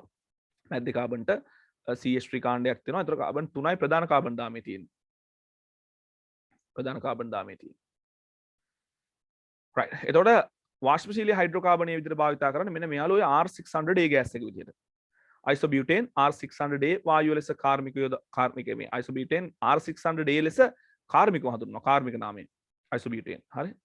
යොදා ගන්නවලු. එසේම අසන්තෘප්ත හයිඩ්‍රෝෆ්ලෝරෝකාබන් ලෙස හයිඩ්‍රෝෆ්ලෝරෝඔලිපීන HFO කියන ආකාරයේ සංයෝග නිර්දේශ කරලා තියෙනවලු. හරිද? HFO ව්‍යුහමය වශයෙන් HFCට සමාන වන අතර. ඒ කියන්නේ දැන් හයිඩ්‍රෝෆ්ලෝරෝඔලිපීන් කිව්වහම හයිඩ්‍රජන් ෆ්ලෝරින් තියෙනවා. ඊට අමතරව ඔක්සිජන් නෙමෙයි තියෙන කාබන්. ඒතර හයිඩ්‍රජන් ෆ්ලෝරින් කාබන් HFC වලටත් තිබ්බනේ. විශේෂත්වය තියෙන මේ HFO වල ද්විත්ව බන්ධනයක් තියෙනවා. ඊට අසන්තෘප්ත භාවයක් තියෙනවා. හරි. HFO ව්‍යුහමය අතින් HFCට සමාන අතර එහි ද්විත්ව බන්ධනයක් පවතී. ද්විත්ව බන්ධන සහිත සංයෝග වඩාත් ප්‍රතික්‍රියාශීලී වන හේතු. ඒ කියන්නේ ද්විත්ව බන්ධනයක් තිබ්බම මේගොල්ලෝ ඉක්මනට බිඳ වැටෙනවා කියලා කියන්නේ. හේයින් මේ HFO සංයෝග පහළ වායුගෝලයේදී ඉක්මනින්ම වියෝජනය වී වායුගෝලයෙන් ඉවත් වී යයි. මේ නිසා ගෝලීය උණුසුම ඉහළ යාමට දායකත්වය දක්වන ඉතා අඩු වෙනවා. අර මේ තියෙන්නේ වාෂ්පශීලී හයිඩ්‍රෝකාබන් විතර ගන්න R600A ගෑස් එක. මේ තියෙන ඔය HFO ආකාරයේ හයිඩ්‍රෝෆ්ලෝරෝඔලිපීන HFO 1234A කියන ගෑස් එක. ඒ කියන්නේ CFC වෙනකොට භාවිතා කරන වායුවක්. දැන් ඒ වැඩ ටික කරගන්න. දැන් මම ඔයාලට මෙතන ටිකක් තේරුම් නැති වුණොත් මෙහෙම පැහැදිලි කිරීමක් කරන්න. මුලින් ඉඳන් එන්නකෝ. ඒතර අපි හිටියේ CFC වල ක්ලෝරෝෆ්ලෝරෝකාබන්. ඒතර ඔකේ තිබ්බේ ක්ලෝරිනොයි ෆ්ලෝරිනොයි කාබනොයි. ඊට පස්සේ විකල්පයක් විතර මෙයා ඕසෝන් වියනහායනටත් දායක වෙනවා. ග්ලෝබල් වෝර්මින් වලටත් පරිසර උෂ්ණත්වය වැඩි වෙනත් දායක වෙනවා. ඊට පස්සේ HCFC හයිඩ්‍රජන් තියෙනවා, ක්ලෝරින් තියෙනවා, ෆ්ලෝරින් තියෙනවා, කාබන් තියෙනවා. ඕසෝන් වියනහායනට දායක වෙනවා. මම හරියට දාන්නකො නිකන් වැඩි කියන්නේ. ඒතර මෙයා අර මගදී යම් තාක් දුරට බිඳ වැටලා කාබන් හයිඩ්‍රජන් බන්ධනයේ බිඳ වැටීම නිසා යම් අණු ප්‍රමාණයක් බිඳ වැටෙනවා. ඒ නිසා වායුගෝලයට ඉහළට ගමන් කරන ප්‍රමාණය අඩුයි. නමුත් ක්ලෝරින් මුක්ත කණ්ඩක හැදෙනවා. ඒ නිසා ඕසෝන් වියනහායනට දායක වෙනවා. ඒ වගේම පරිසර උෂ්ණත්වය ඉහළ යන දායක වෙනවා. ඊට පස්සේ විකල්පයක් විදිහට HFC ආවා. HFC මෙතන තියෙන හයිඩ්‍රජන්, ෆ්ලෝරින්, කාබන් හැබැයි ඕසෝන් වියනහායනට දායක වෙන්නේ නැහැ. නමුත් ග්ලෝබල් වෝර්මින් පරිසර උෂ්ණත්වය ඉහළ යන දායක වෙනවා. ඒ ඔතනින් කතාව නැවැත්තුවා. නවත්තලා අපි කිව්වා දැන් HFC වලට ආපුවාම අපි දැන් ඉන්න මාතෘකාව හරහා ගොඩනැගිච්ච ප්‍රශ්න ඉවරයිනේ. ඕසෝන් හායනයට දායක වෙන්නේ නැහැ. නමුත් පරිසර උෂ්ණත්වය ඉහළ යන දායක. ඒ නිසා ඕසෝන් වියන හායනය කියන ප්‍රශ්නේ ඉවර වුණා. ඒ නිසා අපිට HFC වලින් නවතින තිබ්බා. නමුත් පරිසර උෂ්ණත්වය ඉහළ යනවා නිසා අපිට HFC වලින් තව ඉස්සරහට යන්න වුණා. ඒ යනකොට තමයි පාරවල් දෙක ගියේ. එකක් තමයි වාෂ්පශීලී හයිඩ්‍රෝකාබන්. කොහොම දාගන්න උ chart එක ලේසි. වාෂ්පශීලී හයිඩ්‍රෝකාබන්. ඊට පස්සේ මේ අසන්තෘප්ත හරි. එතන නමක් තියෙනවා දැක්කද ඔයගොල්ලෝ මේ බලන්න. මොකක්ද ඒගොල්ලෝ කිව්වේ? මෙන්න මෙතන කියනවා අසන්තෘප්ත හයිඩ්‍රෝෆ්ලුෝරෝකාබන් සංයෝග. එහෙම දාගමු උතර ලේසි. අසන්තෘප්ත හයිඩ්‍රෝ ෆ්ලුවරෝ කාබන් සංයෝග. එතකොට මෙතන වාෂ්පශීලී හයිඩ්‍රෝකාබන විදිහට R600A ගෑස් එක මෙතන HFO හයිඩ්‍රෝෆ්ලුවරෝ ඔලෙපීන් හරි 1 2 3 4A කියන ගෑස් එක භාවිතා කරා. එතන R600A කියන්නේ කවුද කියලා අහුවොත් CH3 CH CH3 CH3 ලියන්න පුරුදුලා ඉන්න. ඊට පස්සේ බලන්න HFO 1 2 3 4A කවුද කියලා අහුවොත් මෙන්න මෙයා ලියන්න පුරුදුලා ඉන්න. මේ තියෙන්නේ මේ කාබන් 3යි. මේ කාබන්ගේ ෆ්ලෝරින් 3යි, මේ කාබන්ගේ හයිඩ්‍රජන් 1යි, මේ කාබන්ගේ හයිඩ්‍රජන් 1යි ෆ්ලෝරින් 1යි. හරිද? එයා ලියන්න පුරුදුලා ඉන්න කාබන් මේ විදිහට හරි ෆ්ලෝරින් මේ විදිහට 3ක් තියෙනවා. මෙතන හයිඩ්‍රජන් එකක් තියෙනවා. මෙතන හයිඩ්‍රජන් එකක් එක්ක ෆ්ලෝරින් එකක් තියෙනවා. මෙතන දිත්ත බන්ධනයක් තියෙනවා. හරිනේ ලිව්වා? බලන්න වැරදුනාද කියලා නෑනේ. ෆ්ලෝරින් එකයි හයිඩ්‍රජන් එකයි. හරිනේ? ෆ්ලෝරින් එකයි හයිඩ්‍රජන් එකයි. ඔය ටික දල වශයෙන් මතක තියාගත්තාම ඇති. දැනට CFC HCFC හයිඩ්‍රෝෆ්ලෝරෝකාබන් වල උදාහරණ ලියන්න කිව්වොත් යන්න හෝ වරදින්න නිකන් ක්ලෝරින් 2යි ෆ්ලෝරින් 2යි මොකද හයිඩ්‍රජන් තියෙන විදියක් නෑනේ. එතන මේකේ හයිඩ්‍රජන් 1යි ෆ්ලෝරින් 1යි ෆ්ලෝරින් 2යි වගේ දාලා ලියන්න. ඇත්තටම නැති වෙන්න පුළුවන්. නමුත් ඔයාලට ඊට පස්සේ ටික ටික ප්‍රැක්ටිස් කරගන්න පුළුවන්. හරියටම දැන් මේ ලියන එක වාතින් ඒකවල ඇත්තටම හදපු ගන්න නොවෙන්න පුළුවන්. නමුත් ඔයා නමට ගලපෙන්න හයිඩ්‍රෝ ක්ලෝරෝ ෆ්ලෝරෝ කාබන් කියලා ලියන්න. දැන් HFC කිව්වොත් එimhe හයිඩ්‍රජන් තියෙනවා ෆ්ලෝරින් තියෙනවා. හරි හයිඩ්‍රෝ ෆ්ලෝරෝ කාබන්. එහෙම එන්න ලියන්න පුරුදු වෙන්න. ඊට පස්සේ නෝට් එක ගොඩ දාගත්තට පස්සේ ඔයාලට ඇත්තටම HFC වල ඔයා ලියන එක තියෙනවද? පොඩ්ඩක් ඉන්ටර්නෙට් එකේ සර්ච් කරලා බලන්න. නැත්නම් එහෙම නැත්නම් පොතේ තියෙනවනේ. CFC වලට උදාහරණයක් මතක තියාගන්න, HCFC වලට උදාහරණයක් මතක තියාගන්න, HFC වලට උදාහරණයක් මතක තියාගන්න. ඊට පස්සේ R600A මතක තියාගන්න වාෂ්පශීලීකා. ඒතර දැන් මේ දැන් විශේෂයෙන් කියනවා මෙන්න මේ ද්විත්ව බන්ධන නිසා මේ සංයෝගයේ ගොඩක් අස්ථායිලු. ඉක්මනට බිඳ වැටෙනවලු. වායුගෝලයේදී ඉක්මනට බිඳ වැටෙනවලු. එතකොට මම කලන්ට දැන් මේ R600A සහ මේ HFO කියන මේකොල්ලෝ කොහොමත් ඕසෝන් වියනට බලපෑමක් කරන්නේ නැහැ. ඒකොල්ලන් ක්ලෝරින් මුක්ත කණ්ඩක හැදෙන්න විදියක් ඇත්තෙම නැහැ. ක්ලෝරින් පරමාණු නැහැ. අර ඊළඟ ප්‍රශ්නේ තියෙන්නේ මේකොල්ලෝ සූර්ය කිරණ හරි අවශෝෂණය කරගෙන මේ දායක වෙයිද කියලා ග්ලෝබල් වෝමින් මේ පරිසෘෂ්ටත් ඉහළ යන. නමුත් මෙයා ඉක්මනට බිඳ වැටෙනවලු මේ ද්විත්ව බන්ධන නිසා. ඒ නිසා මේකොල්ලන්ගෙන් අපිට ඒ තියෙන ප්‍රශ්න විශේෂයෙන්ම ඕසෝන් වියන හායනය සඳහා වන ප්‍රශ්නය සම්පූර්ණයෙන් නවත්ත ගන්න පුළුවන්. ටික ටික ඊට පස්සේ මේකොල්ලෝ පෙළඹිලා තියෙන්නේ ඒ වායුන්ගෙන් පරිසෘෂ්ණත්වය ඉහළ යන එකට ගැටලුවක් ඇති වෙනවා නම් ඒක නවත්ත ගන්න. එතකොට විශේෂයෙන්ම ඔයගොල්ලන්ට උතරදී අර ප්‍රතික්‍රියා විදිහට ආපු නේ ප්‍රතික්‍රියා විදිහට ආපු O2 පරමාණු ඔක්සිජන් බවට බිඳ වැටීම හරි පරමාණු ඔක්සිජන් O3 ත් එක්ක ප්‍රතික්‍රියා කරලා දෙකක් O2 බවට පත් වී ඒකෙන් අපිට පෙන්වන්න පුළුවන් O2 කොහොමද විනාශ වෙන්නේ කියලා. හරිය නේද බලන්න ලියපුවා. හරි මේ මෙතන මම ලියන තැන පෙන්වන්න. ස්වාභාවික ඕසෝන් බිඳ වැටීම සහ ඇතිවීම. ස්වාභාවික ඕසෝන් මෙන්න මෙතන මේ O2 පරමාණු ඔක්සිජන් බවට ඊට පස්සේ එතනම අයිකොල්ල මුලින්ම පෙන්ලා තියෙන්නේ මෙහෙම ගාමනේ ඕසෝන් හැදෙන එක ඕසෝන් සෑදීම ඊට පස්සේ ඕසෝන් බිඳ වැටීම ගමු. හරි O2 පරමාණු ඔක්සිජන් බවට බිඳ වැටිලා පරමාණු ඔක්සිජන් O2 ත් එක්ක ප්‍රතික්‍රියා කරලා O3 හැදෙන එක. ඒක පෙන්වනවා. හරි O2 පරමාණු ඔක්සිජන් බවට බිඳ වැටිලා ඊට පස්සේ O2ම පරමාණු ඔක්සිජන් එක ප්‍රතික්‍රියා කරලා O3 හැදෙන එක. එතන මේකෙන් නිරූපණය වෙනවා O3 සෑදීම. ඊට පස්සේ O3 O2 සහ පරමාණු ඔක්සිජන් වල බිඳ වැටීම. මේ බලන්න. O3 O2 සහ පරමාණු ඔක්සිජන් වල බිඳ වැටීම. ඊට පස්සේ ආයේ ඒ පරමාණු ඔක්සිජන් O3 ත් එක්ක ප්‍රතික්‍රියා කරලා දෙකක් O2 බවට බිඳ වැටීම. නැවත O3 ඔය පරමාණු ඔක්සිජන් එක ප්‍රතික්‍රියා කරලා O2 දෙකක් O2 බවට බිඳ වැටීම. එතන මේ O3 වැයවීම. දැන් ඔක දාන්න පුළුවන් අපිට O3 O2 බවට බිඳ වැටෙනවා දෙකක් O3 තුනක් O2 බවට බිඳ වැටෙනවා. ඒ ශීඝ්‍රතාවය වීම නැවත O3 හැදෙනවා.